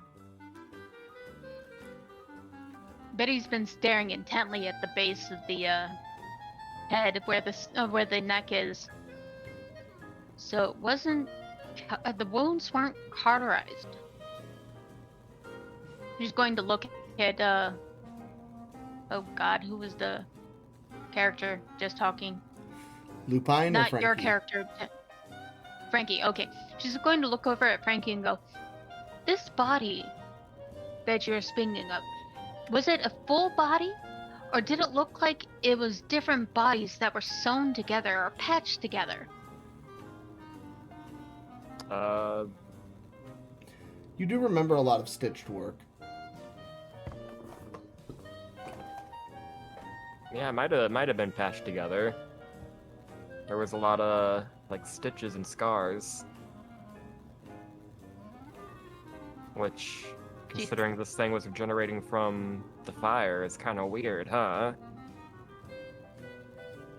She's going to be frowning as she continues. She goes back to looking at the head. I believe I heard this as a Frankenstein sort of That monster. is not a thing in this world. Nope. I was like trying Not not yet. to laugh at that. No, I was trying to think of another word. Actually, Lucy, you're right. Frankenstein wouldn't have even been written if this was actual our world timeline. Not yet. Ah, Chimera. That's what I was thinking of. It seems like I believe the term is a chimera.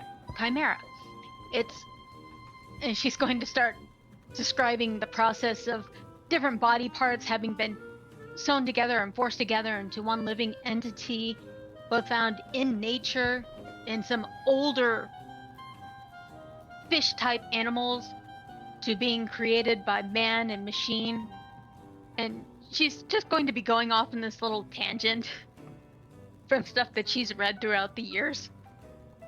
Hold on. Frankie just kinda Above has like a horrified face on it, or look on his face the whole time. above table, technically she would know what it is because that book came out in 1816. I was gonna say, Technically, yes. Didn't the book come out in like the 1800s? I thought it was late 1800s, but Yeah, and I misspoke. She probably would know about it if she's a reader. and I was also wanting to ask above the table, like, isn't a chimera like doesn't it have to be multiple different species, or would this count as a chimera? No, chimera isn't the correct term, but if I had to... At this point, I'm letting Betty label it whatever she wants because you don't know There's the the name actual I term. gave it. Go for it. Hulking zombie abomination monstrosity or whatever the fuck I called it last week. Remember, I gave it an official name in Roll 20. We'll just yes, I do remember. We'll just call it the BFG, the big fucking guy. Yeah, I like that one. BFZ. Big fucking zombie. Yeah. I foresee a bigger one in our future, honestly. That's above table. But as for Frankenstein, the Mary Shelley might not have been living in this universe. So the Frankenstein thing might not be applicable to it to begin with. I just couldn't remember the term for chimera. Because chimera tends to be something used through multiple universes and games and things. And look it up, there's actually a chimera fish. It's a real thing. The reason I'm saying chimera isn't the correct term to use is because even you aren't fully sure how much of this is original parts versus added parts. A chimera is a mix of two or more creatures.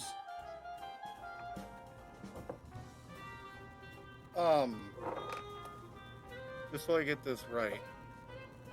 When you say patching a body together, are you talking about like tusk? No, that- it's more that accurate ball to had Frankenstein.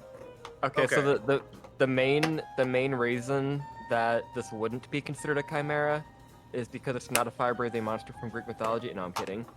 That is the first thing that comes up if you say define chimera, though. Fucking nerd. But it would be because it wasn't born this way. Yeah.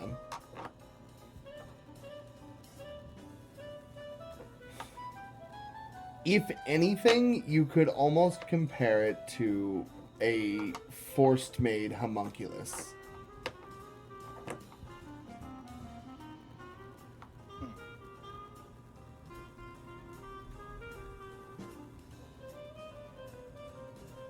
Or would this be considered like a flesh golem? Kinda. That's why I'm saying it's basically between the line of a homunculus and a flesh golem. Because yeah, the Google AI answer that I got, like, it did include an example of like human, like, I guess like if a human is born from two embryos, like two mixed embryos, it's technically considered a chimera. But again, it has to be born that way. Huh. And I wonder if that's But- similar to what happens with that chimera fish I was talking about. Yeah. But not to get too off track here. About this point, as these discussions are underway, Tony, Yes. you've had quite an eventful night. You've been working hard, and it led you to passing out at your workstation. And as I stated earlier, when you wake, you are surrounded by your colleagues, and you realize that your ball has activated itself. You're now surrounded by the ethereal magical bubble, just slightly off kilter, rocking back and forth with each little movement, but you are sleeping soundly. You see many surrounding you, some taking notes, some trying their best to investigate it. You see one of your colleagues in particular, the man who had led you here, he referring to himself as Ash, the paler, white-haired elf.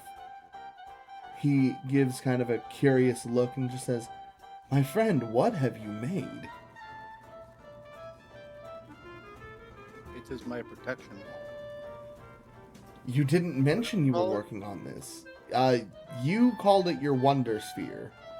Wonder Sphere. That's right. Fascinating. And for what purpose does it exist? To protect me and offer transportation. Fascinating. A crude but effective source of speed. There's beauty in the simplicity. Someone is trying to earn Professor Marcos's approval. Please tell me it works like a hamster ball. It does. Yes. Yes. It's a clear hamster ball. In my mind, yeah. it looks like a Super Monkey Ball. So it's like red on the bottom and clear on the top. That's Matt, kind of can what I I was just. send you the picture I made of him in the ball? What? I made a AI picture of him in the ball. I feel like you posted that in the Did server. Maybe. Well, let me check. Are you asking if you made it? No, I'm not asking if I made it. I'm asking if I posted. He's asking if it existed. I don't see it. Huh, I Nope, feel like I you- saw I'll that, but I don't resend see it anywhere either. You want it in art? You might have sent it to me privately. Yeah, maybe you showed it to me in like a screen share or something. It's in art. I found it. You found it? It Okay. It looks like he's It looks like he's kind of sitting in a bubble. Yeah. It's a lot smaller than what I had in mind, but it Oh, works yeah. as a visual. I almost, like, I barely didn't scroll up far enough. I will say proportionally, it's accurate to the size a hamster ball would be to a hamster. So, it's not small in that regard. Yeah. It's a big bubble.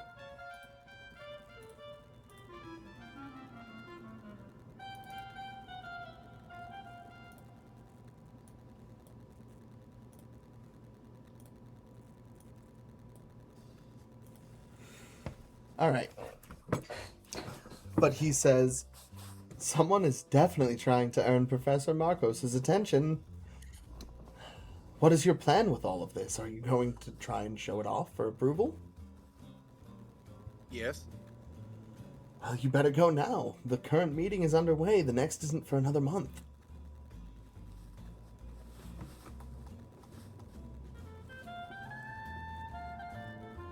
So I proceed to the meeting. Welcome to Shark Tank. I was very tempted, but no, we're not doing that. You roll yourself quickly down the halls of the Gilded Fortune's Way. The streets are cobbled with technology, stone, and perfect architecture. It is a bustling environment in the festival, but going on that day is the final day of the World Trade, which is a big organization drive headed by the guilds to basically bring in new ideas from all over. The Artificers Union, which you belong to, has been requesting anyone with any ideas go and pitch them. Essentially, you, being under the scholarship of Dr. Marcos, you have a bit of a high prestige to live up to. You get there for the sign-up, and sitting behind the counter is a bronzed over, kind of sunken face. It almost looks as though it's a modified clock radio. Warforge of some kind. And he looks up. Name and professor. Tony.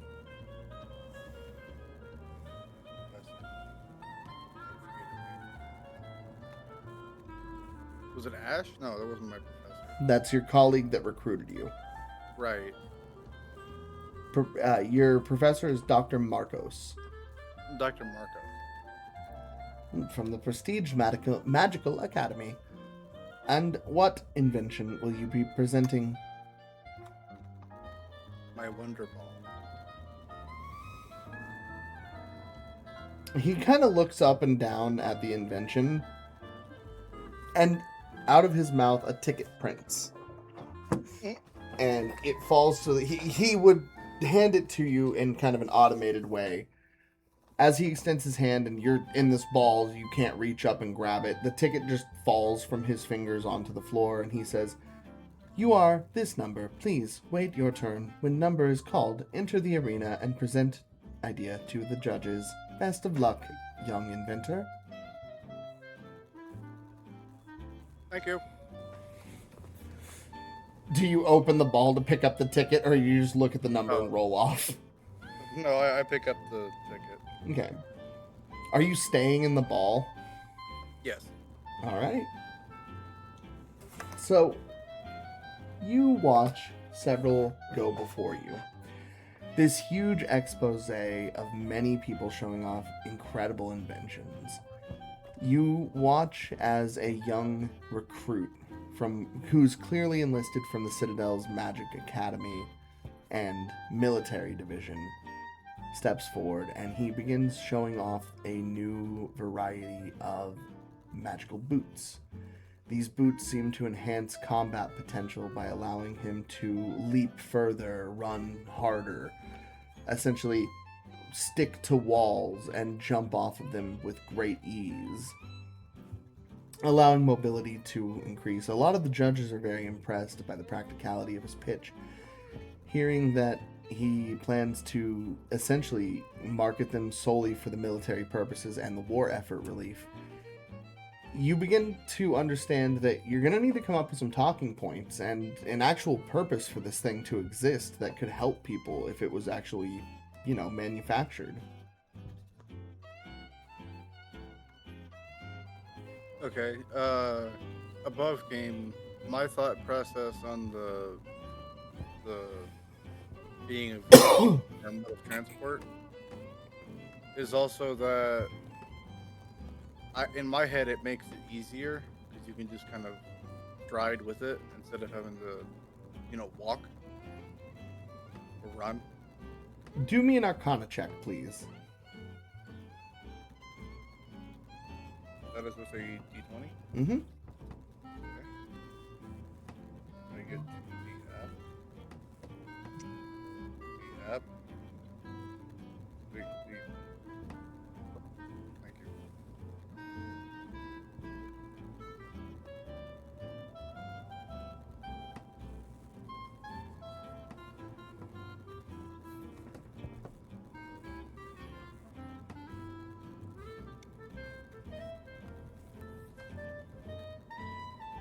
$16. Okay. As you kind of think it over, you settle on the mode of transportation being a fine talking point, but it clicks in your head. The magical automobile industry is reliable, but they still burn resources rapidly, each automobile needing their own constant fuel source, while your ball just uses the efforts of your own muscles. You could definitely talk up an environmental angle with saving resources. Yeah. You begin to pitch an alternative mode of transportation idea, kind of sticking to that. And we're going to move over. Luciano, Pandora, are the two of you here? Yep. Austin, you there? Mm-hmm. It's a quiet afternoon on this side of town. You find yourselves both just outside of the Tinkerer's District at one of the church-sponsored hospitals. Santino is still recovering in bed. Luciano, you've been there off and on as much as you could, but you've been getting called away for work. Both of your paths hadn't really crossed much. You've managed to avoid each other or miss each other because of work, but at this point in time, both of you end up at the hospital room at the same time.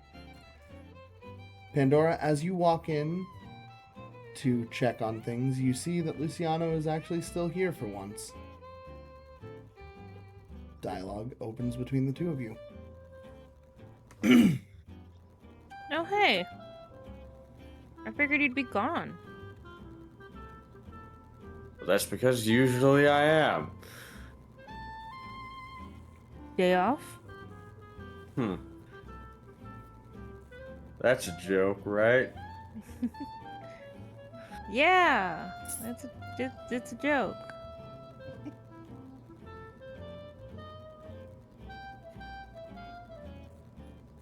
Did they really not give you days off? That's cruel.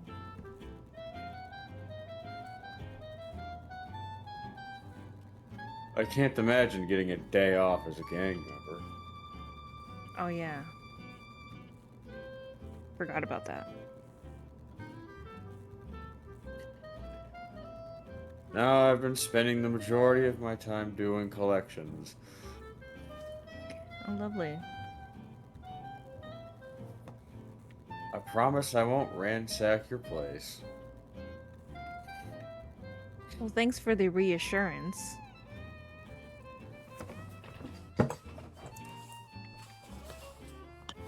It's about How's this. he holding up? Oh, go ahead, continue. You're all good on the table.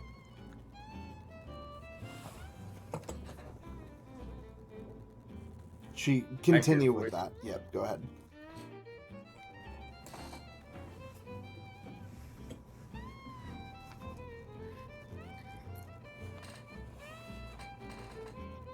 So Pandora said, "How's he holding up?" Oh. Oh, I didn't hear that. My bad.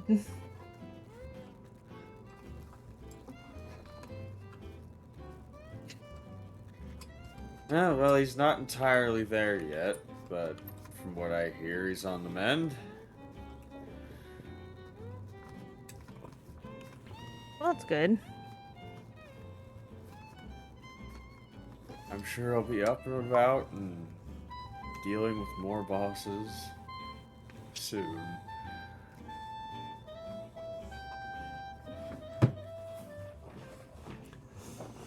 Ship, thank Stands you, there brother. awkwardly. Stands there awkwardly. So, about this point in time, the door opens, and in walks Don DeLuca. Bit surprising, but his security detail waiting out in the hall, he steps in, shutting the door behind him. Good. Both of you are already here. How's he looking?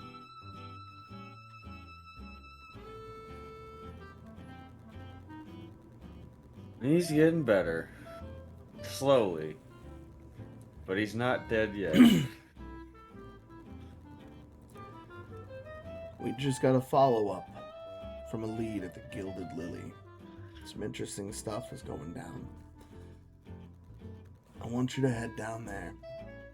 One of Moran's boys is already there, as well as someone, an expert on everything to do with the dead. They're gonna fill us in on some blanks on what the two of you witnessed the other day in the lab. You mean Capone?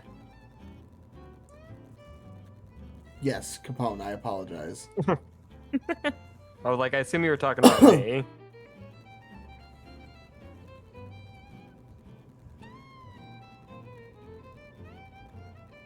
Telling me we're dealing with zombies now? I mean, I don't really know the details myself. But you fought whatever you fought down there. What did you exactly describe it to me as?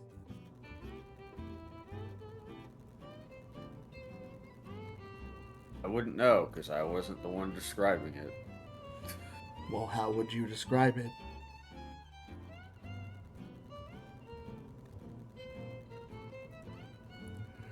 That wasn't in character, but okay. He asks you in this case, how would you describe it then?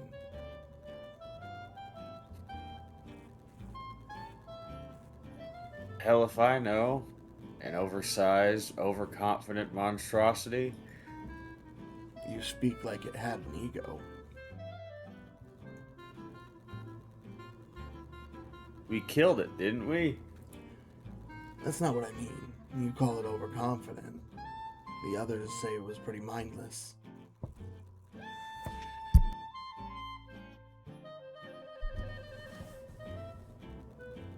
For the love of God. Okay. I'm not saying anything bad. He's asking you why that particular choice of words. Did you notice anything? Oh well. I was able to knock a couple of its teeth out, so Did it it's react? not invincible. Well, that's clear.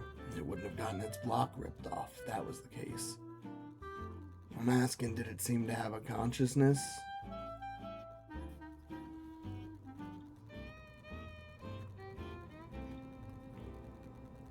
Again, I wouldn't know, because I wasn't here.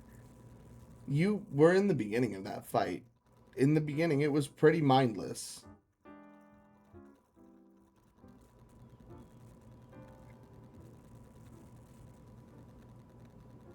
Seemed pretty brain dead to me. Go and figure out whatever they have. If it was brain dead, it was meant to take you out by the sounds of it. Some kind of guard dog for the doctor. The whole situation's a fucking mess. So.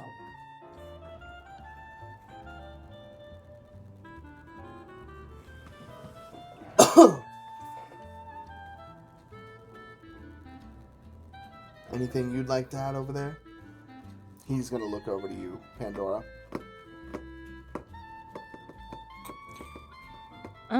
No, it was just big and it took forever to get rid of.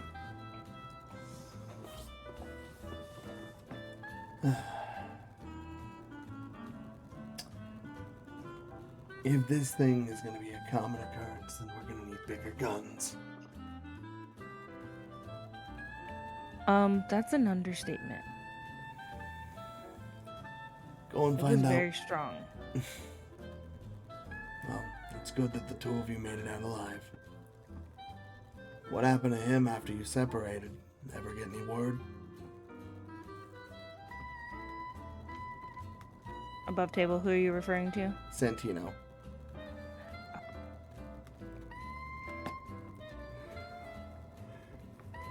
You mean like how he got away? Like that's why he's here?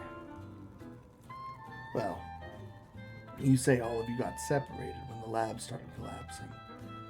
And you say you found him on the way out and all the commotion.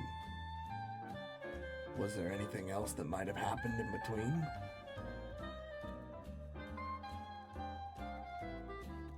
I booked it. I didn't even see how he even got out. I thought he was still in there.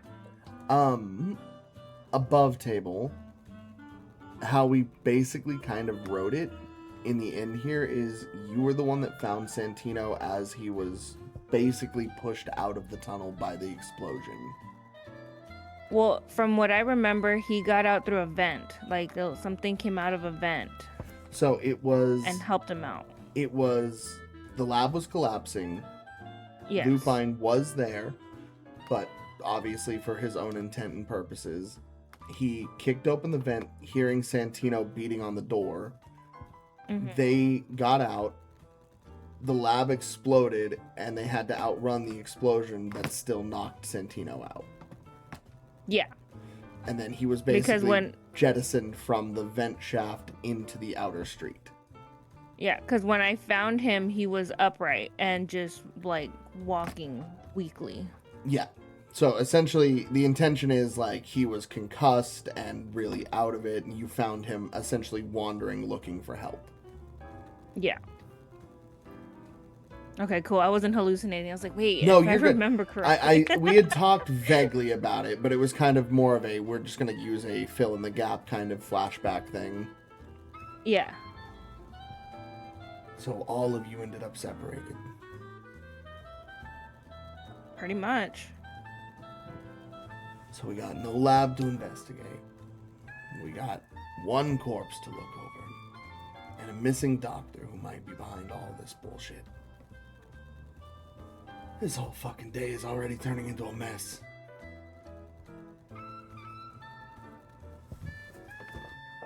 And I blurt out that Frankie took the head. We're already aware. Go to the Gilded Lily. Whatever that thing was, they're looking into it now. Also, I'm not really sure why, but a lot of us received these earlier. And he's going to hand you a flyer. It's for a carnival that is coming to town this evening.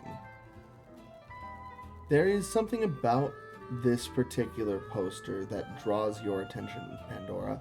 Something about the way the style, the layout, it feels familiar. Almost like, in a way, it comes from something very similar to what you've studied. The depictions, the pictures, almost retellings of ancient pictures from old tomes that you've read.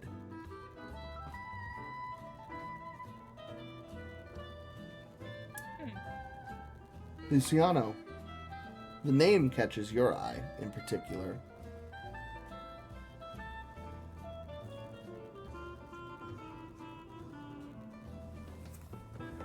It is Carnival Bellator, and you in particular know the name Bellator.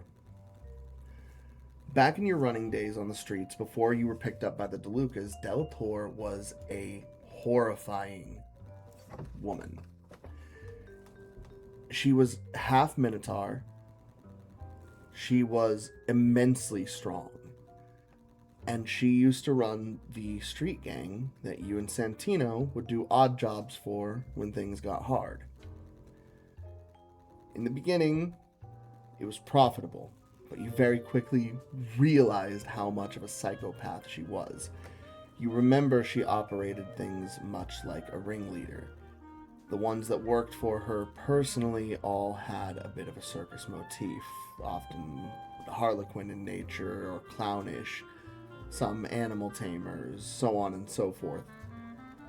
You yourself refused to ever fall in line for her enough to be considered close enough to adopt a motif of sorts, but seeing the name gives you bad memories.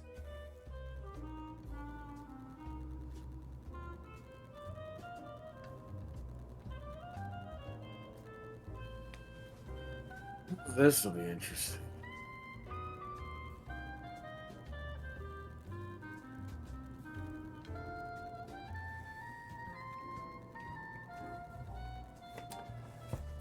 The two of you part ways with Don DeLuca and get moving to the Undercity, heading to go and meet with the rest of the individuals in question at the Gilded Lily.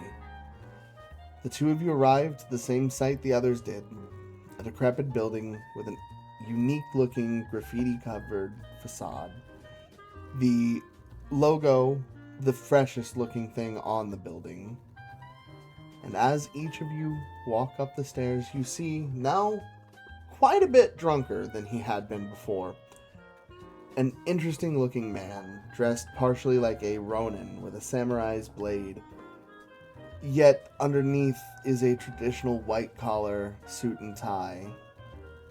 He gives an odd look to him.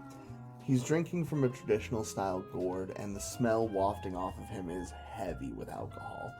And he looks up and he just says, "Happy holidays."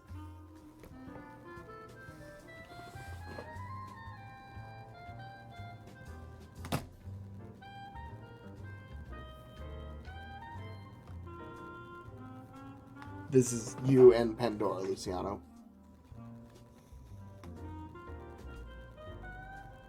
If you could call it that. I think I could call it a holiday. Unless... Did I black out? Is it tomorrow? What are we calling the holiday in game, by the way? Are we calling it Independence Day? Iron Day. Iron Day? Okay. It was the day that the United Forces ended up taking up Iron and actually managing to push back and claim the territory that would go on to become known as Urza Maxis. Okay.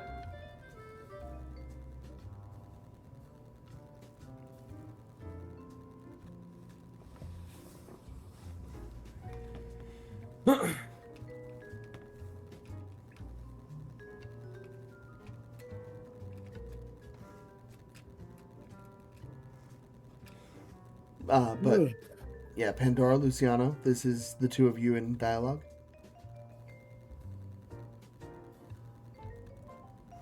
I was writing notes, so I was half listening. You're all good. Sorry. You're all good. I was writing down stuff, so I was half listening. So he looks to the two of you. What brings you to our humble little doorstep?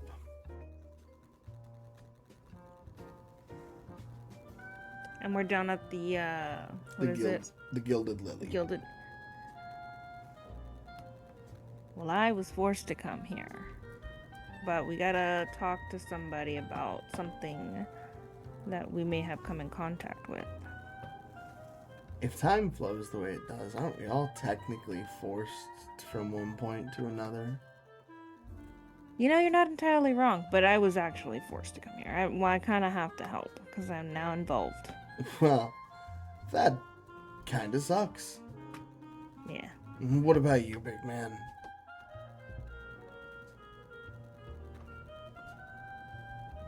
Mysteries and illusions of time aside, we're here to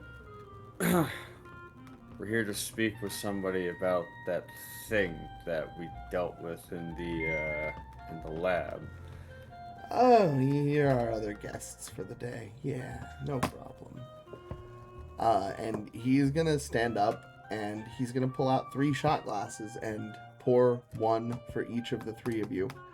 He's gonna offer each of you one, and he's just gonna say, "Happy Iron Day," and knock his back. I just want to know, did Betty go through this too? No, Betty's underage. Damn it. I was like, did I Yeah. oversleep through that? Nope, Betty got out of it. Yeah.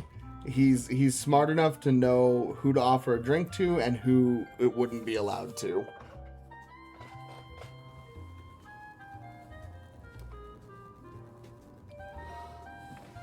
So do the 2 of you take the drink? Yeah. Yeah, well, Pandora just knocks it back right when he does. Okay. So, Pandora, it's a familiar taste. It's actually a familiar burn to you. You've drank from dark ichors before. You've had interesting burns. This alcohol, whatever it is, it mimics that of what you drank the night you started to feel your powers.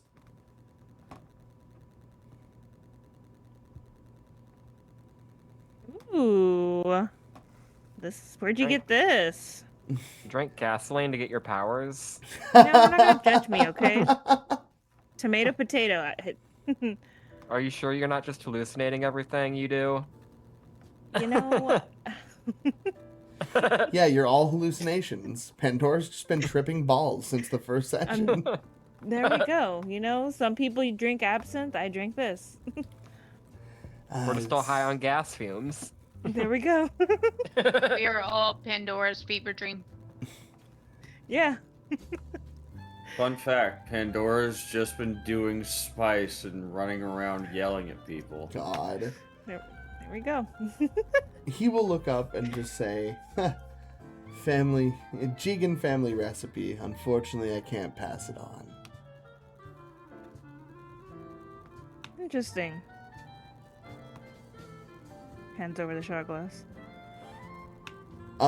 When you go to hand it over to him, he just kind of lazily raises his hand, but drops it away last second, and it breaks on the ground, and he just kind of goes, Happy Iron Day. At this point, you notice there are several other broken shot glasses in that same spot.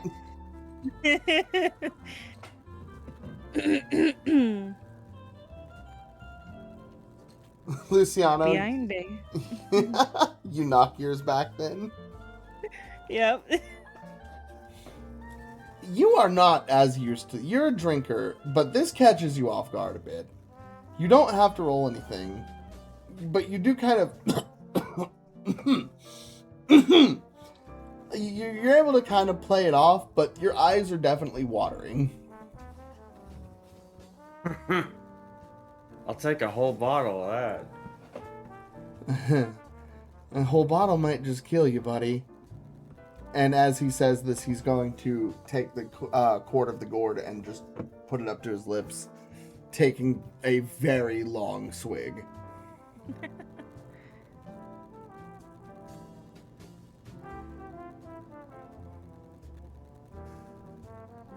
If you're here to see the boss, you can head on in.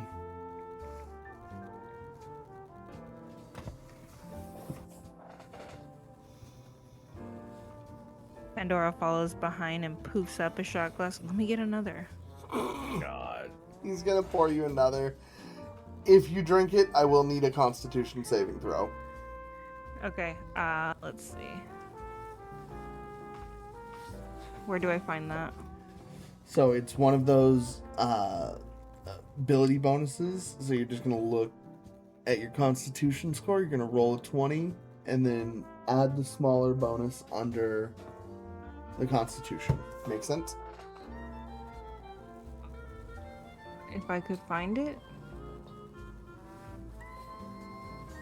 Where would I look? It'd be on your the first page.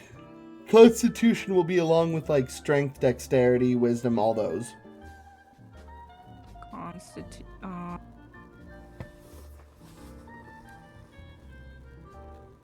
Oh, okay. So I do it twice? No, in this case, you're just going to roll one Constitution save. So you're going to add that bonus to the 20 you roll.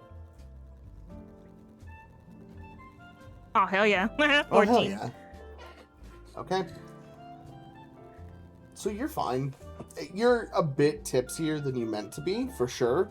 Mm, But yeah. it's kind of like that, ooh, I'm drunk in public feeling. I love it.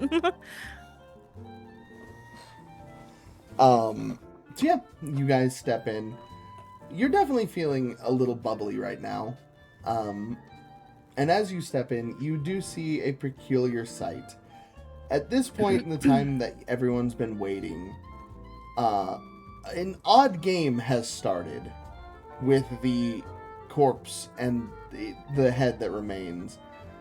Once the topic of regeneration came up, it then became a topic of how much can we do to it while it regenerates. The two of you walk in. Frankie, you've been standing playing witness, as well as you, Betty, to the Gilded Lily crew tying the head up as if it were a piñata and beginning to beat it and stab it.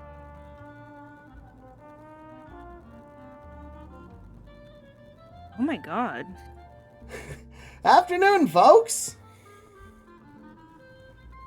And that's going to come from Lupine. Frankie will look over and see the looks on you guys' faces and just kind of shrug. Are you, like, involved in this? Are you hitting it at all? No, I'm Okay. just letting them do their thing. Betty, are you standing back and watching, or are you taking any stabs at it since you wanted to see how it works?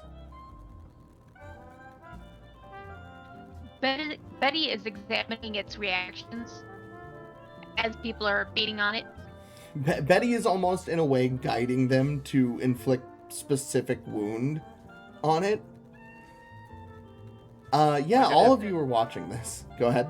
If they ask Frankie to do something specific, and it's like something that they're just straight up not strong enough to do, then yeah, Frankie would like help a little bit. But for the most part, he's just like, yeah, no, like you guys do your science stuff. Lucy, that emote, are you good? That's my face that I'm making as That's Pandora, Pandora right right now. now? Mm. Yep. Mm-hmm. Yay, it's already dead.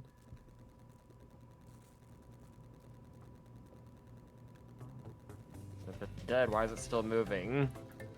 Dead, undead. Yeah, I don't freaking know. We're trying to figure all this out, remember?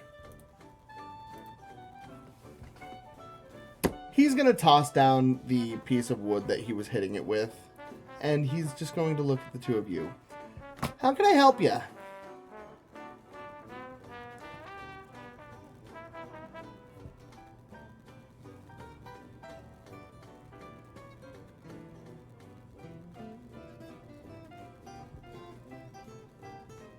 Luciano, Pandora, that's you. Pandora's having a hard time being nice. Just looking horrified, just like, oh my god. Look, sometimes in the detective world, you gotta get your hands a little dirty. If you say stuff, it'll help you sleep at night. Why would this make me sleep less at night? I'd rather know everything I can about whatever this is so I could protect people if they need it. Yeah, I guess. It's something. We sit here to figure out whatever the fuck that thing was. Your guess is as good as mine. What we can tell you right now is it was fundamentally wired wrong, but right. It was disintegrating and regenerating. Its body was constantly healing from surface wounds. It was made to be stronger, enhanced in ways that we haven't really grasped. What about you? Oh, Nyx, would you like to add to this? Nyx is just sitting there guiding the other ones, telling them, aim for the spine at the base of the neck where the opening is. You want to hit the spine. Hawk, who is the one that is the sharper dressed one with the gun, draws his rifle and points it at the head, and he goes, "We want to see what happens if I splatter it real good?" Make sure you're aiming away from everyone else. That way, if anything is contagious about its brain matter, nobody else gets infected. Lupin's gonna quickly guide Luciano and Pandora out into the hallway and shut the door. Sorry, my crew can be a little overzealous at times. Oh my god. So, Yes, Betty is making notes of everything that is happening with that head. if it's word to your bosses you're wanting, we're not really sure what we're dealing with. We just know it's enhanced and regenerative. And according to the information we've gotten from all of you, supposedly there were potentially more of these things, right? Well, not like that. But there were people in the tubes, right? Yeah, but they didn't look like that. So they were They still didn't- normal. Yeah. They were in this goo and in tubes and but they did not look like that. Fascinating. Well, it's hard to say how they go from everyday people to that. But clearly something's being done to them. Was there anything else you witnessed in that lab?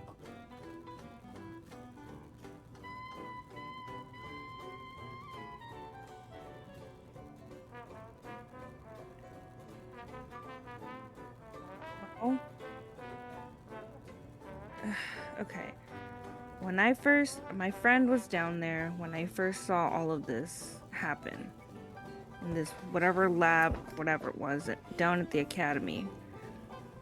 And I hid. Obviously, I wasn't supposed to be there. And I saw a body. I don't even know. These people in white coats had it, and then it disintegrated, but like not like a poof. It was more like a blit, and it glowed. And He's I gonna was like, write yeah, down I'm not- all of this word for word. Literally word for word. and I make sure to point out, like, you gotta make the write out the sound. You like look over his shoulder and you're like, no, you gotta write this. And you see he just You- straight up draws like a splat stain. And like this, right? Yes, that's perfect. Perfect. Make sure to make it look more gooey though. Oh, gooey. He adds a couple of drips. Perfect. And so I had to get the heck out of there, and I was gonna leave my friend there, because how am I? What if she's heavy? You'd be a monster. I'm to not do that so. strong. Well, yeah, I didn't know, but my conscience told me that I had to get her out, and so I did. And she was fine. She was just in goo, and she had like goo on her, but Eyewitness fine, but covered in goo. And what was your friend's Yes. name? Hold please. Salem. Raven. Oh, it was Raven. No, Raven's the one that called you that morning. It was Salem that was missing. Salem, that's right. I read it too fast. You're good. It was... Okay. So Miss Salem from... Alright. She's been kind of MIA since then. I'm sure it was very traumatic for her.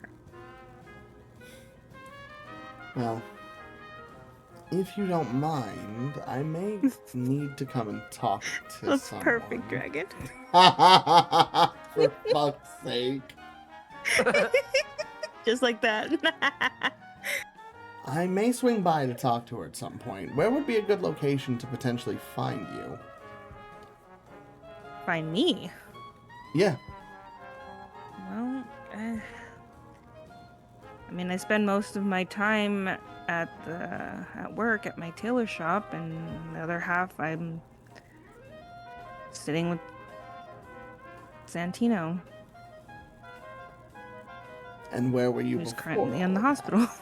that? And what about before all that? I lived a quiet life. That's just I work and Well, he writes down the tailor shop's information and just says, I'll be in touch in the future. Get a hold of your friend and let her know that I'd like to speak to her when she gets a chance. okay. That's the most reluctant okay ever.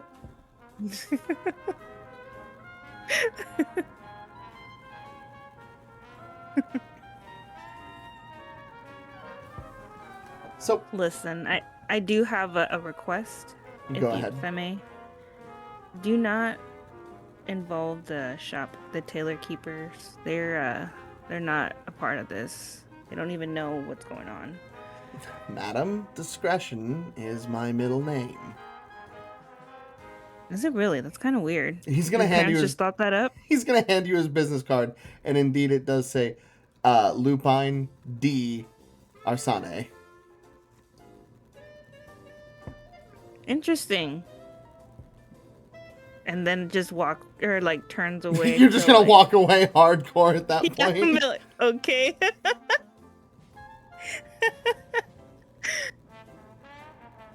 He's gonna kind of turn over to Luciano. Well, my friend, good to see you again.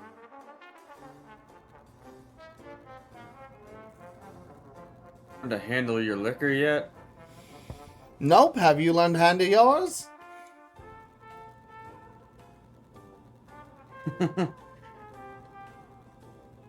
That was a one-time thing. Well, how'd you get mixed in with all of this?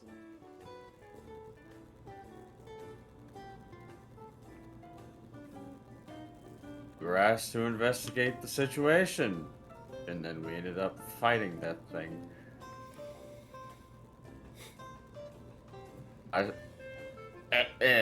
As you can tell, things didn't exactly go to plan. Clearly. Well, can you provide any other information that would be helpful?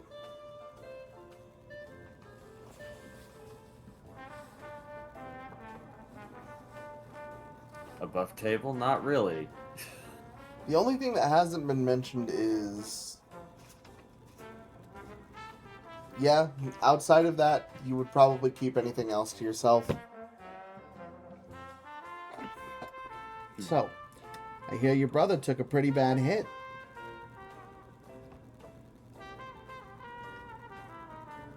Unfortunately, otherwise he'd be here. Oh, well, shame. Hopefully he recovers soon.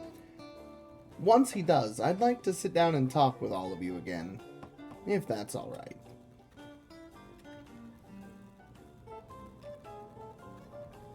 Really know how much he'd be willing to talk out of a hospital bed. Once he's recovered, of course. At this point, the shot from inside the other room echoes out, and there's a splatter. And you hear Hawk proclaim out, "Oh boy!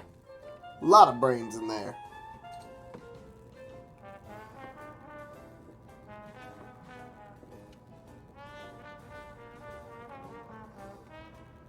Oh, Lord. Everybody walks in to see that the head is still regenerating, despite all of this.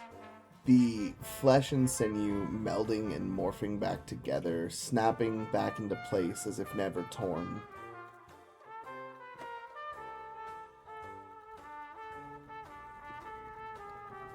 Well, Doc, that actually teach you anything? As Betty's trying to tell some people to take some of the pieces of the brain and head and move it to the side to see if they'll form a new one, or if they'll try and reach to the head itself, or if the head will go and rebuild itself without those pieces. The head begins to meld and mend, but doesn't regenerate the missing chunks. The chunks that hit the ground turn to ash. Oh man, blood's already hard enough to clean up. Now we gotta clean up ash too? Gonna stain everything.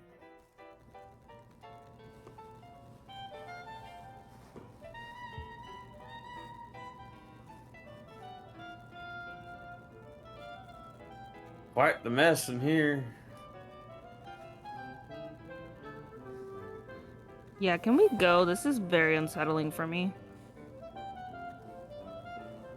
Betty stands up from where she was sitting and walks over and takes her paper that she was scribbling all the notes on and brushes some of the ash onto it for further investigation. And then walks back to where she was sitting and sits down again and goes, "This actually brings up some very interesting pieces and ideas. I think we have had enough fun for that with the head for tonight." Well, if we have come to a conclusion, let's regroup after we've learned a bit more, give you time to actually study. As a reward for coming out here, how about we give you... He's going to look around his desk for a second. Oh! And he's going to grab an envelope that you can clearly see was marked for him as some kind of gift, and he's going to hand it to you. Here you go. There's a carnival coming to town. 4 tickets for you.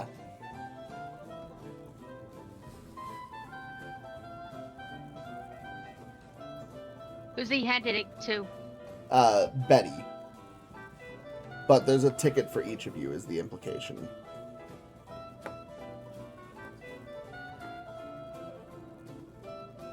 Betty's going to be looking at the tickets and thinking. Because she's wondering if her father and mother would like to go to this or not. Yeah, she's not thinking of sharing it with the other people around her. She doesn't understand that everybody should be splitting this amongst themselves. I mean, he offered them to the group, but he just handed it to you. And I don't think like Frankie would have been expecting anything from him. So like, yeah, I figured like okay, well, I figured this was just for Betty. He just It's like I was sent here on Capone's word. he just says, "There's a ticket inside for each of you."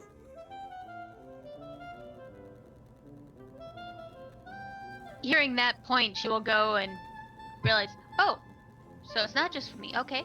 She'll turn to look at the others and take her ticket and hold the others out for everybody else. Yep, Carnival Belle Torn. Very interesting artwork, even on the ticket. Pandora, that catches your eye in particular is your ticket seems to be patterned after a tarot card, specifically the full moon.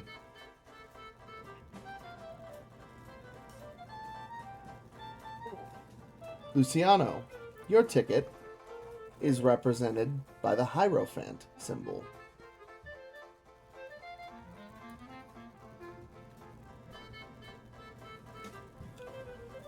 Frankie, yours is marked by the Chariot. Betty, yours is marked by the Cup of Stars. Ooh. It's a very interesting one. Sorry, I was actually drawing off of these. Okay. Sorry, by the puff of what? You've got My headset kind of you've got the first chalice. in the tarot set. So the card of cups. Okay.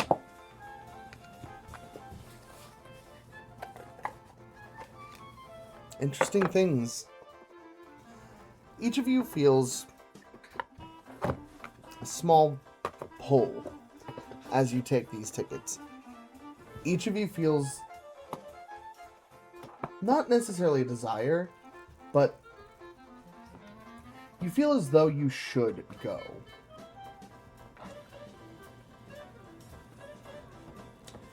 The carnival is set for that evening.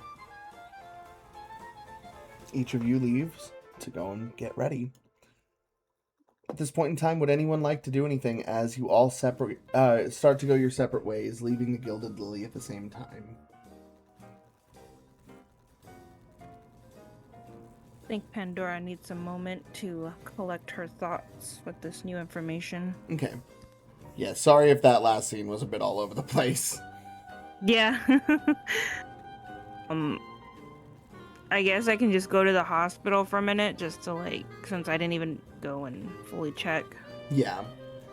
on Santino. Are you okay, Lucy? That was a lot. I was like, holy shit. And then I have other thing. Well, Cash is, he has zoomies right now. Well, I was gonna say, let's take a 5-minute break real quick and get ready to regroup. I need to run to the restroom, so. Okay, sounds good. Alright, we'll be back here shortly.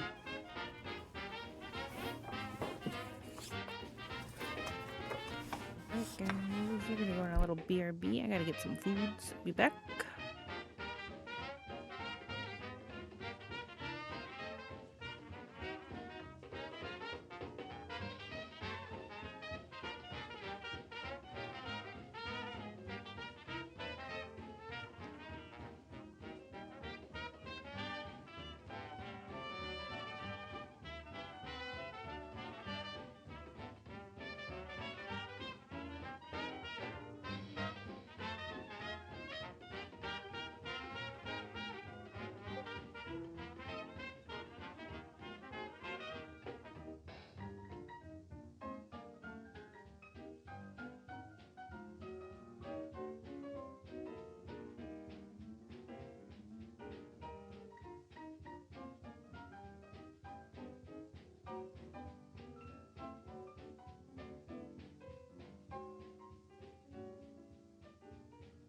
Look out the way, here comes Emily, got in today. Here comes Emily, preacher will say, hello, Emily Brown. Clean up the aisle, here comes Emily, put on a smile. Here comes Emily, look at her style, there's no sweeter in town. Now is the time for kisses. How is I doing with my missus? Smothered in rice, here comes Emily, nicer than nice. Here comes Emily, better look twice. Here comes Emily Brown.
Whew, okay.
Thank you. You made me yawn. Oh, I just took a deep breath. I was like, I gotta mentally prepare myself. You doing okay? Mm-hmm.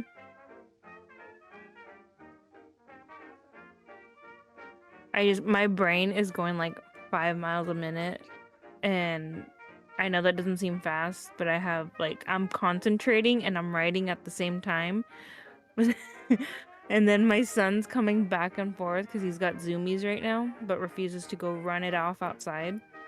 So he keeps coming from his bedroom to my bedroom at the same time. And I'm like, sir, I'm just mentally preparing for him to fall or run into something.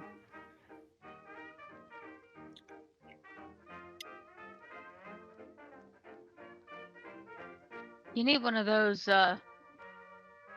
gerbil wheels that you can just put your kid in, put him on a treadmill, and just have him running in that. Oh, I strongly wanted to get a treadmill for him, and his grandma had one, but he didn't like it. He doesn't like what do you call it? Where you run in place. He doesn't like that. I'm like, okay, well.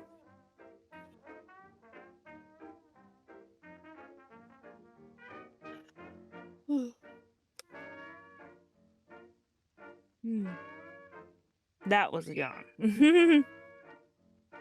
Oh. Yes, me. I know. Set your kid up a ninja training thing in your backyard. We had like the little I made like a little obstacle course for him. And he was okay with it, and like I would change it around periodically, and then he was just like, "Mom, I don't like this. I don't like this no more. I'm gonna move it, or I'm gonna mess with it."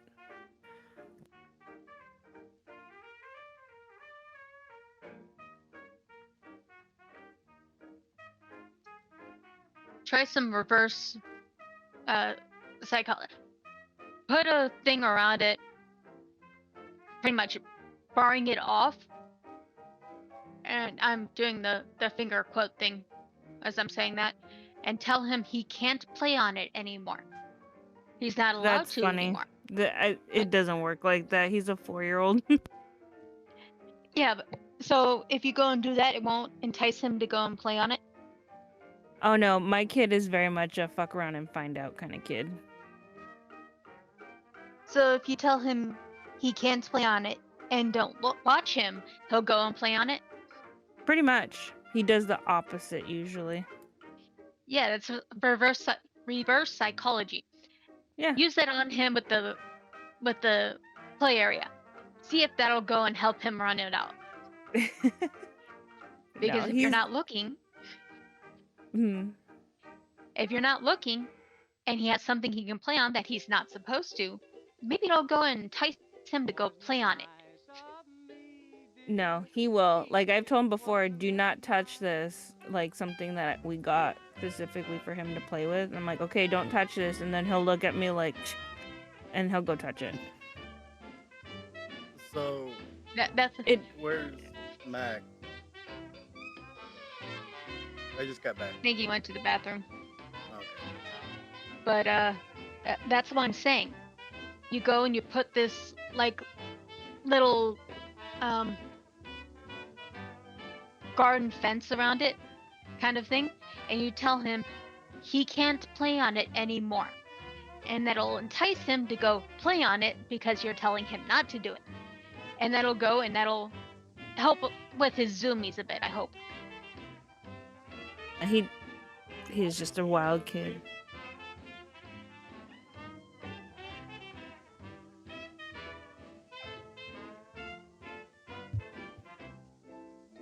But yeah, when I was on vacation, I brought it's a little 1/16 scale RC, but it goes like 35 miles an hour on one of the batteries and 50 on the other.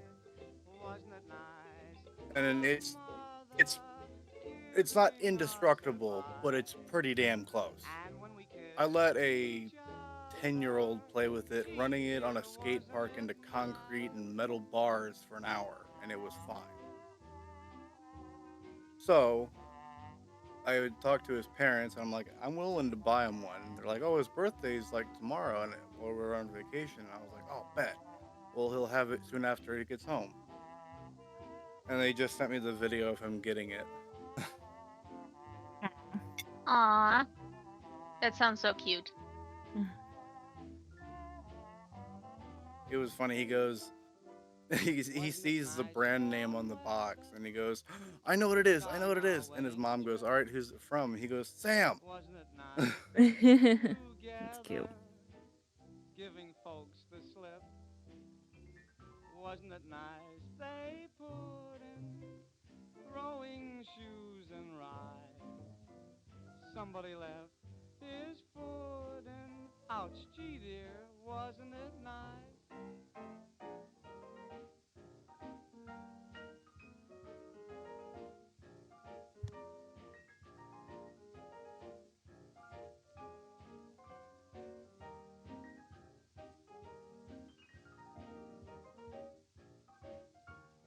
Oh my god, my eyelash was poking my eye.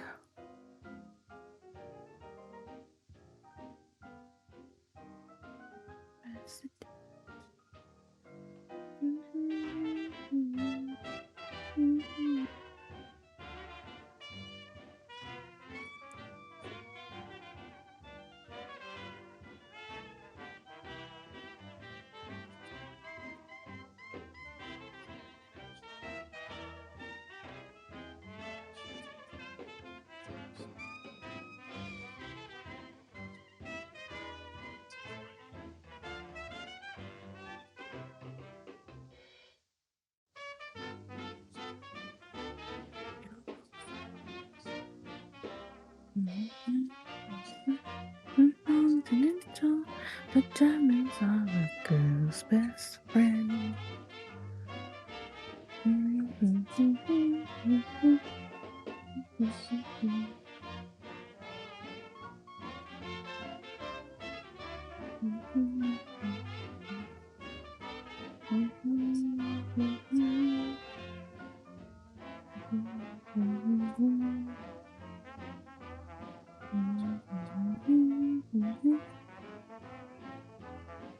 Diamonds are a girl's best friend.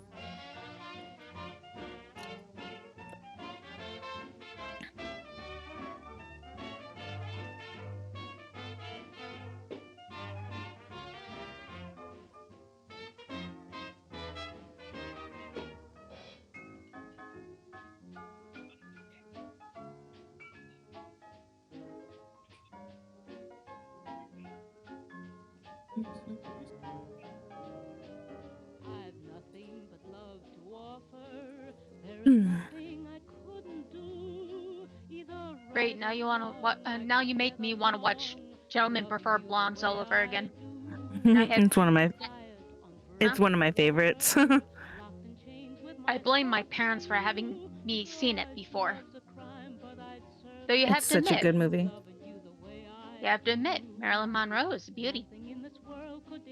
Yep.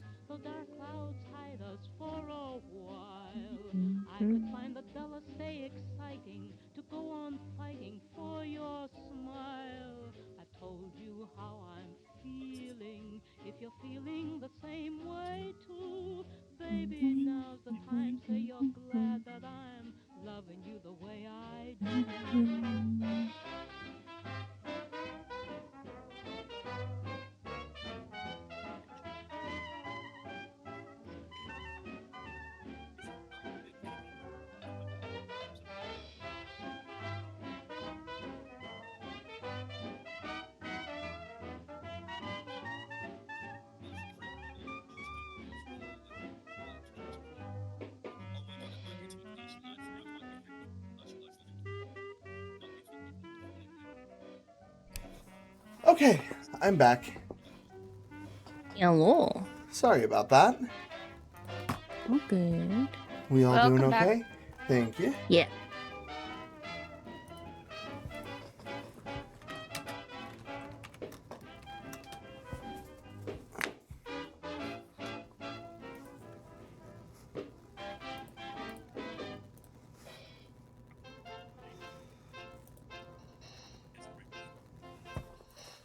All right.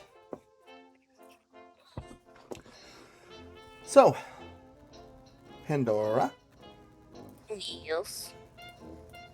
as you get ready to leave the hospital, settling in and getting everything taken care of with Santino, you go to check on him. I want you to go ahead and make me an Arcana check, please.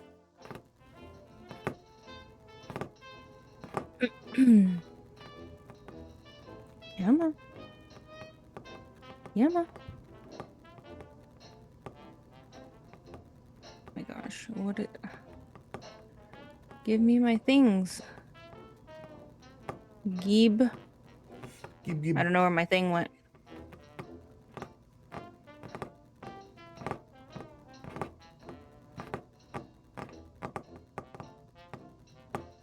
Hello, game. Let me refresh. My thing's being weird.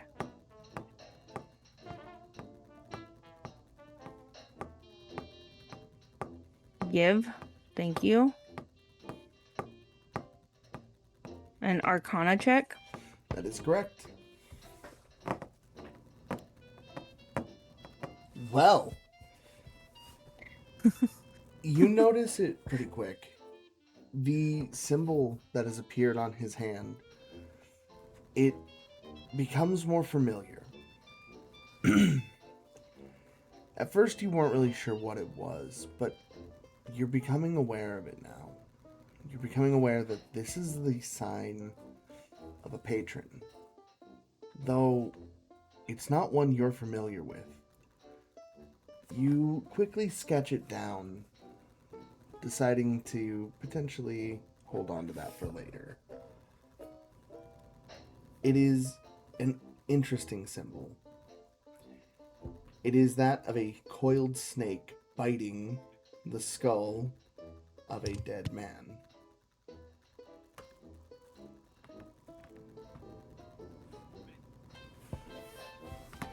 Outside of that, Santino himself seems to be fine, just resting. Any damage that's been done has long since healed. He's just regaining strength by this point.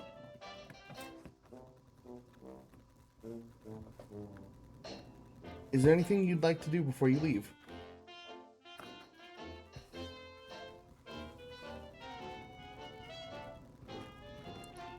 It's just kind of like fix up his blanket and stuff and like tuck it in a little.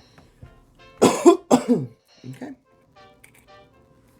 You grab your gear and you get ready to head to this carnival. The rest of you also begin to get ready Frankie, you're back at your apartment above the bar. Is there anything you would like to do before heading that way?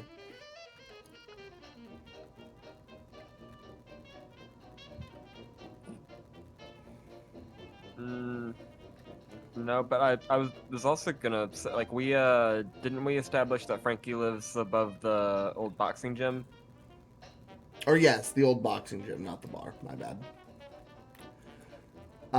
So you're above the gym right now. You're in your apartment. You're kind of just getting your stuff together, ready to go. You also hit the road. Luciano, same question to you. Is there anything you want to do before heading to this carnival?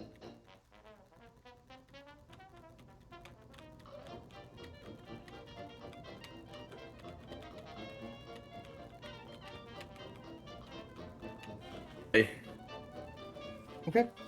apparently I've been talking to myself. Yeah, you were muted until just a second ago. Was there anything else you had said? Not really. Okay. And Betty, what about you? She's going to go home and put the paper with her notes and the ash from the creature that she managed to abscond with on her desk for later study. And then she's going to dress in her streetwear with her disguise in a bag that she'll put over her shoulder and just carry with her. Mm-hmm. And then taking her tickets, head out to the carnival. Were you going... Oh, go ahead. After saying goodnight to her parents. Okay. So you make way to Le Carnival. And that leaves us Tony. Many people have gone before you showing off their inventions. And your name is finally called along with your number.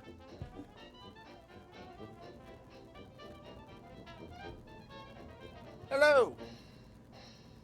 You see before you 3 individuals sitting at a long stretch of table. Stacks of notes on previous inventions, individuals, and so on sit around them. These individuals in particular are a tiefling woman with a very sharp eye and an intriguing smile. You see on her shoulder is a familiar mark, the crossed feathers over what appears to be a cash register. You know this to be the Flock of Feathers Merchant Guild.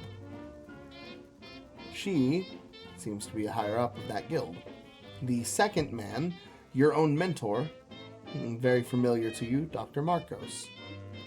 And the third, someone who's definitely out of place in the midst of all of this. You see who appears to be a higher ranking general from the Citadel, dressed in full uniform, medals adorned to him. He looks like he has been through a lot just based on the awards and valors he wears on his chest. You, even not being a military individual, know that many rankings and insignias doesn't necessarily... It points to a man who has seen a lot of combat. So, you have a ball to show us. Yes. It is isn't it magic? So it is the bracelet itself generates a magical bubble of energy that acts like a ball. Okay. And it is used for primarily transportation as well as defense. You say it can be used for transportation. Explain. Well, all these magical cars and stuff that come out recently are all running on fuel and create fumes, and we're all smelling that and breathing that in. And I thought, well, why not get by with a ball that you could just use your own power, but you have momentum keeping you going. So you're proposing fuelless travel. Yes. Didn't we already have a bicycle? but this is more personal. You're And also protected. you say you're protected. What's its actual ability? How much can it actually take?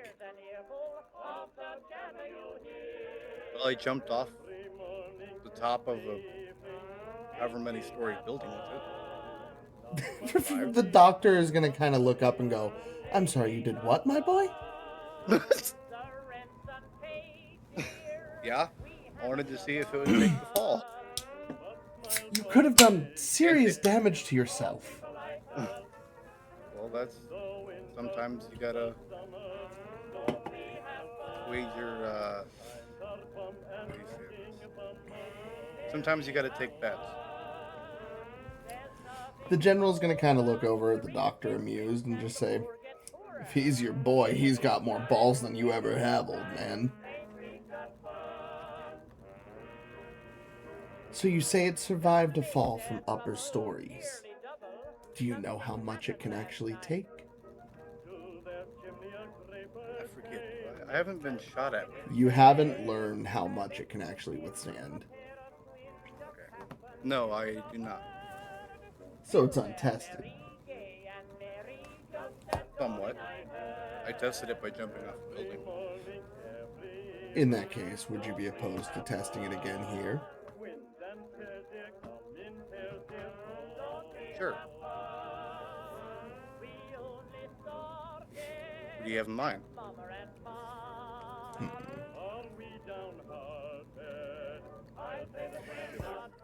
May I see the device? I hand over the bracelet. Or do I hand over the ball or the bracelet? The bracelet. Okay. He will slide the bracelet onto his hand, and as he does, you kind of see the shimmer take over. There's that similar moment just before it expands where it kind of shapes around him. The bubble taking form, and he very calmly just says, "If you say it can withstand damage, let's see." He's going to crack his own knuckles, and he's going to switch something into a gauntlet, kind of twist the wrist plating around his armor. You watch as piston-like devices around the knuckles begin to pump. Steam gushes out of the side of it, and you hear the whirring of the gears kick to life. And he throws this punch towards the wall of the bubble. It hits and pulls him forward with the momentum of the bubble. You see it rolls for a few moments and then cracks. It doesn't fully shatter, but it does crack.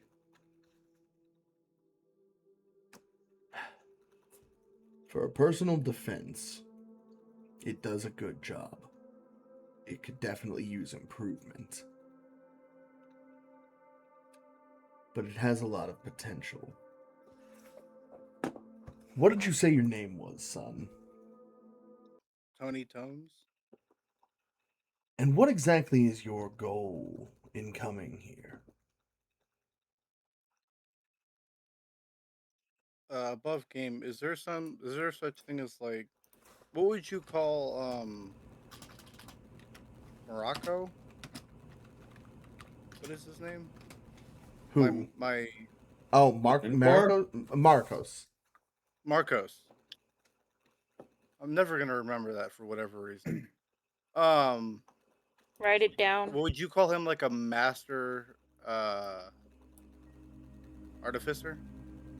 He is a master of science and technology. He's not a dedicated artificer. He is a sorcerer. So kind of all over the board. Yes. You guys are the creators. He more or less is the one that could make the magic to begin with. Okay. So like how artificers have the ability to shape magic into into devices, sorcerers and wizards have the ability to do the same thing, magic into spells. Sorcerers can write and conjure their own magic if they use the right tools. They can create spells. Okay. Wizards can actually learn spells from many sources by expending magic. So what would you call like a top rank artificer? A master craftsman. Okay. That's what I'm striving for. So you seek your mastercraft. And what would you propose your best invention to be? What is your dream? Do you want to make weapons? Do you want to make... What exactly?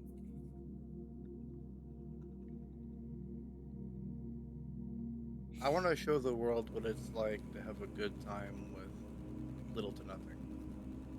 Meaning, I want to make gadgets and toys and knickknacks and doodads that people can just mess with and not get bored. Like a Rubik's Cube, but made out of gears and brass. And yet you make a shield that can withstand a bullet. You do have a future. I'm not sure toy maker is it, though. You could be a lot more as a licensed weapon maker for the military.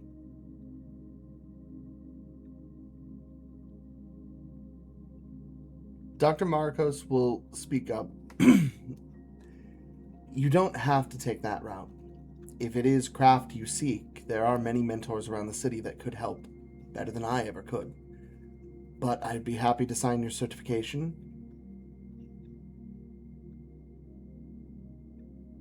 Okay. As for your invention, it is up to you whether or not you sell it today or not. I'm gonna say no because, to be fair, you guys pointed out that it needs more work, and I think that work should be done before it is presented to the market. The work could be perfected under the care of the military. The Citadel could use this technology for great things. Don't be foolish.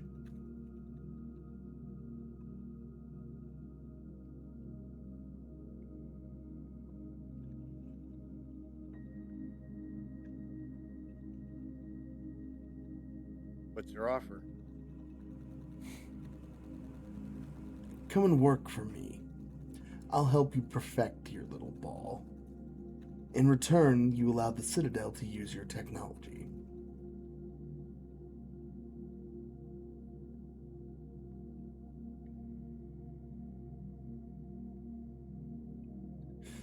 You will notice at this point, as he's speaking, Marcos in the background is kind of giving you a slight shake of the head. Wait, who is talking? That was the military man that was talking. Oh.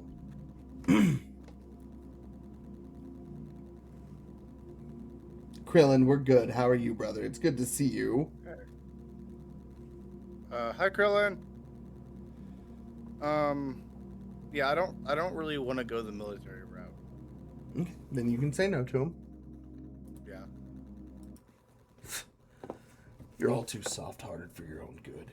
When we've got war breathing down our necks, you're gonna wish you had offered up your technology gladly. But that's not gonna be my problem. It's gonna be yours. Pathetic, all of you. I'm done here. Not a soft-hearted lot of you could provide anything worth a damn. He's gonna gather the notes on the few product that he actually took interest in, and he's going to storm out.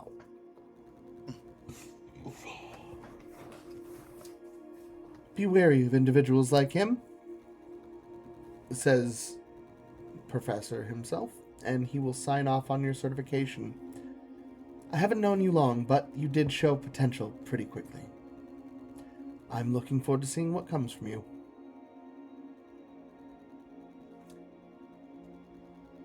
Oh, and here, have this. And he's going to present you with a ticket to a carnival that is happening this evening. The Carnival Bell Torn. It's an interesting design.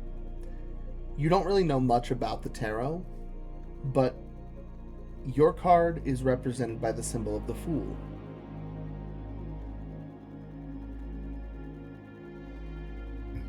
Great. Is that bad? You don't really know anything about the tarot, so you don't know. That sounds bad. Have fun, and congratulations. Is there anything you would like to do as the carnival time does approach in the evening? If any of you have anything you want to do before the carnival is underway, go ahead, because otherwise we are going to pick up next session with the carnival. We are going to bring everyone else who will be at the table in for their own ways. We're pretty much at the end of the session here, so anyone got anything else they'd like to do real quick? I'm good. Okay. Yeah, I'm sorry this Can't one... think of anything. What did we end up doing with the head though? They're keeping it for now. Okay. I wasn't sure if we left it there or I brought it back to Capone. Yeah, they're keeping it right now. It's kind of a mess and you didn't really want to bother with that.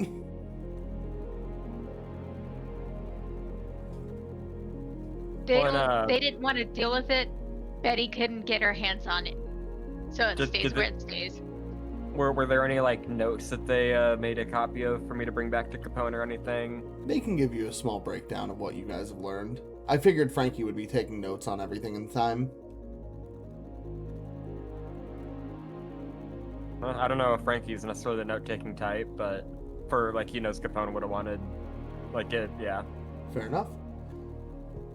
Yeah, they can give you I think Betty's ahead. got the most in-depth copy of notes that she was taking, so if you want the notes, you'd have to go through Betty. So, yeah, you had a transcription of the notes. Well, and I would have more been going through Lupin anyway, because I figure that he's being paid by Capone in some way or another. Yeah, the information will go back no matter what.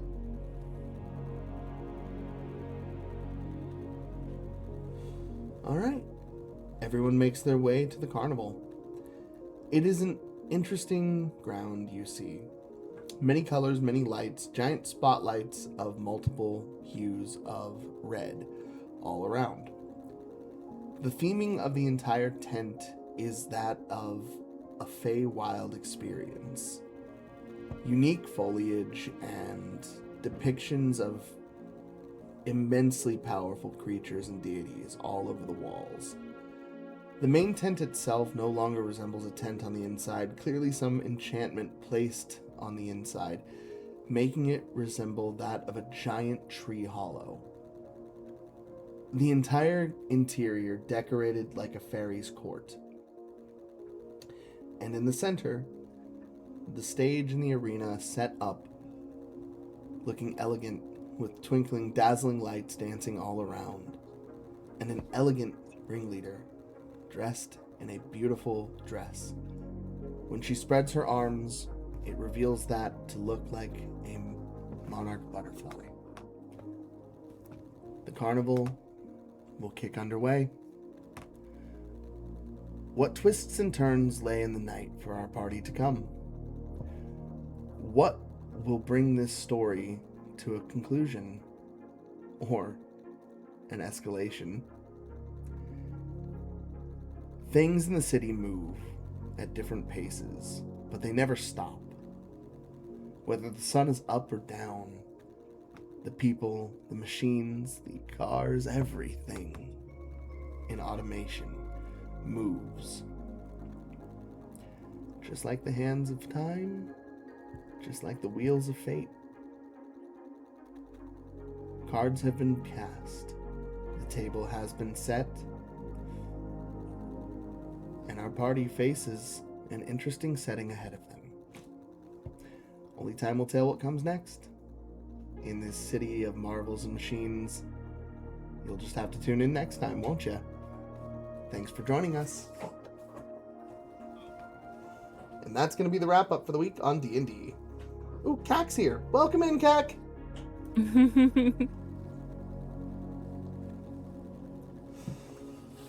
I hope my players all had a good session. Yeah, I did. Good. Yeah, sorry it was a little back and forth there for a bit. I wanted to make sure everyone got at least a little time today, but obviously there Yeah. was a lot of setup and we were missing some players to do the filling in, so I had to work with what I had. Yeah. Did you guys enjoy? I did. That was That a was lot fun. of I'm up for information. dinner. Okay, be safe, night night. All right. Luciano, you have fun with the session? Mm-hmm. You okay, buddy? Mm-hmm. What's up? I'm eating corn. On the cob? Yes. Don't eat it the long way.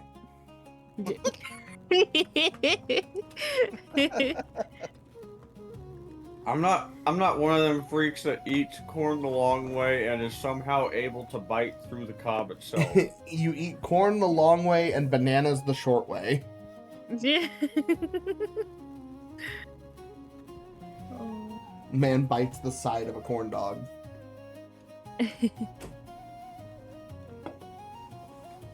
Just eats the bread off and then eats the hot dog.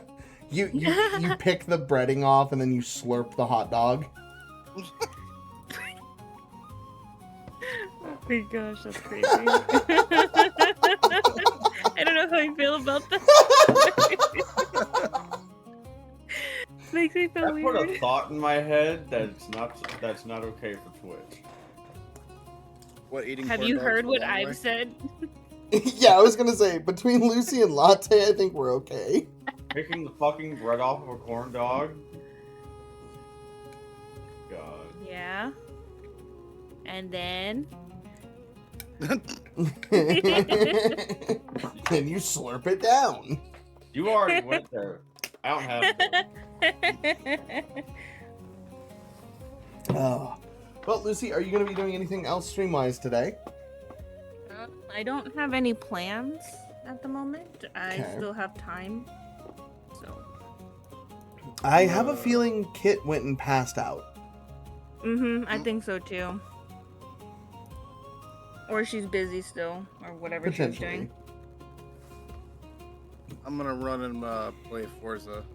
I've been requested about an hour Oh. ago. I was going to see if you guys wanted to play some Mecha Chameleon for a bit. I could be down. I'd be down. Yeah. Yeah.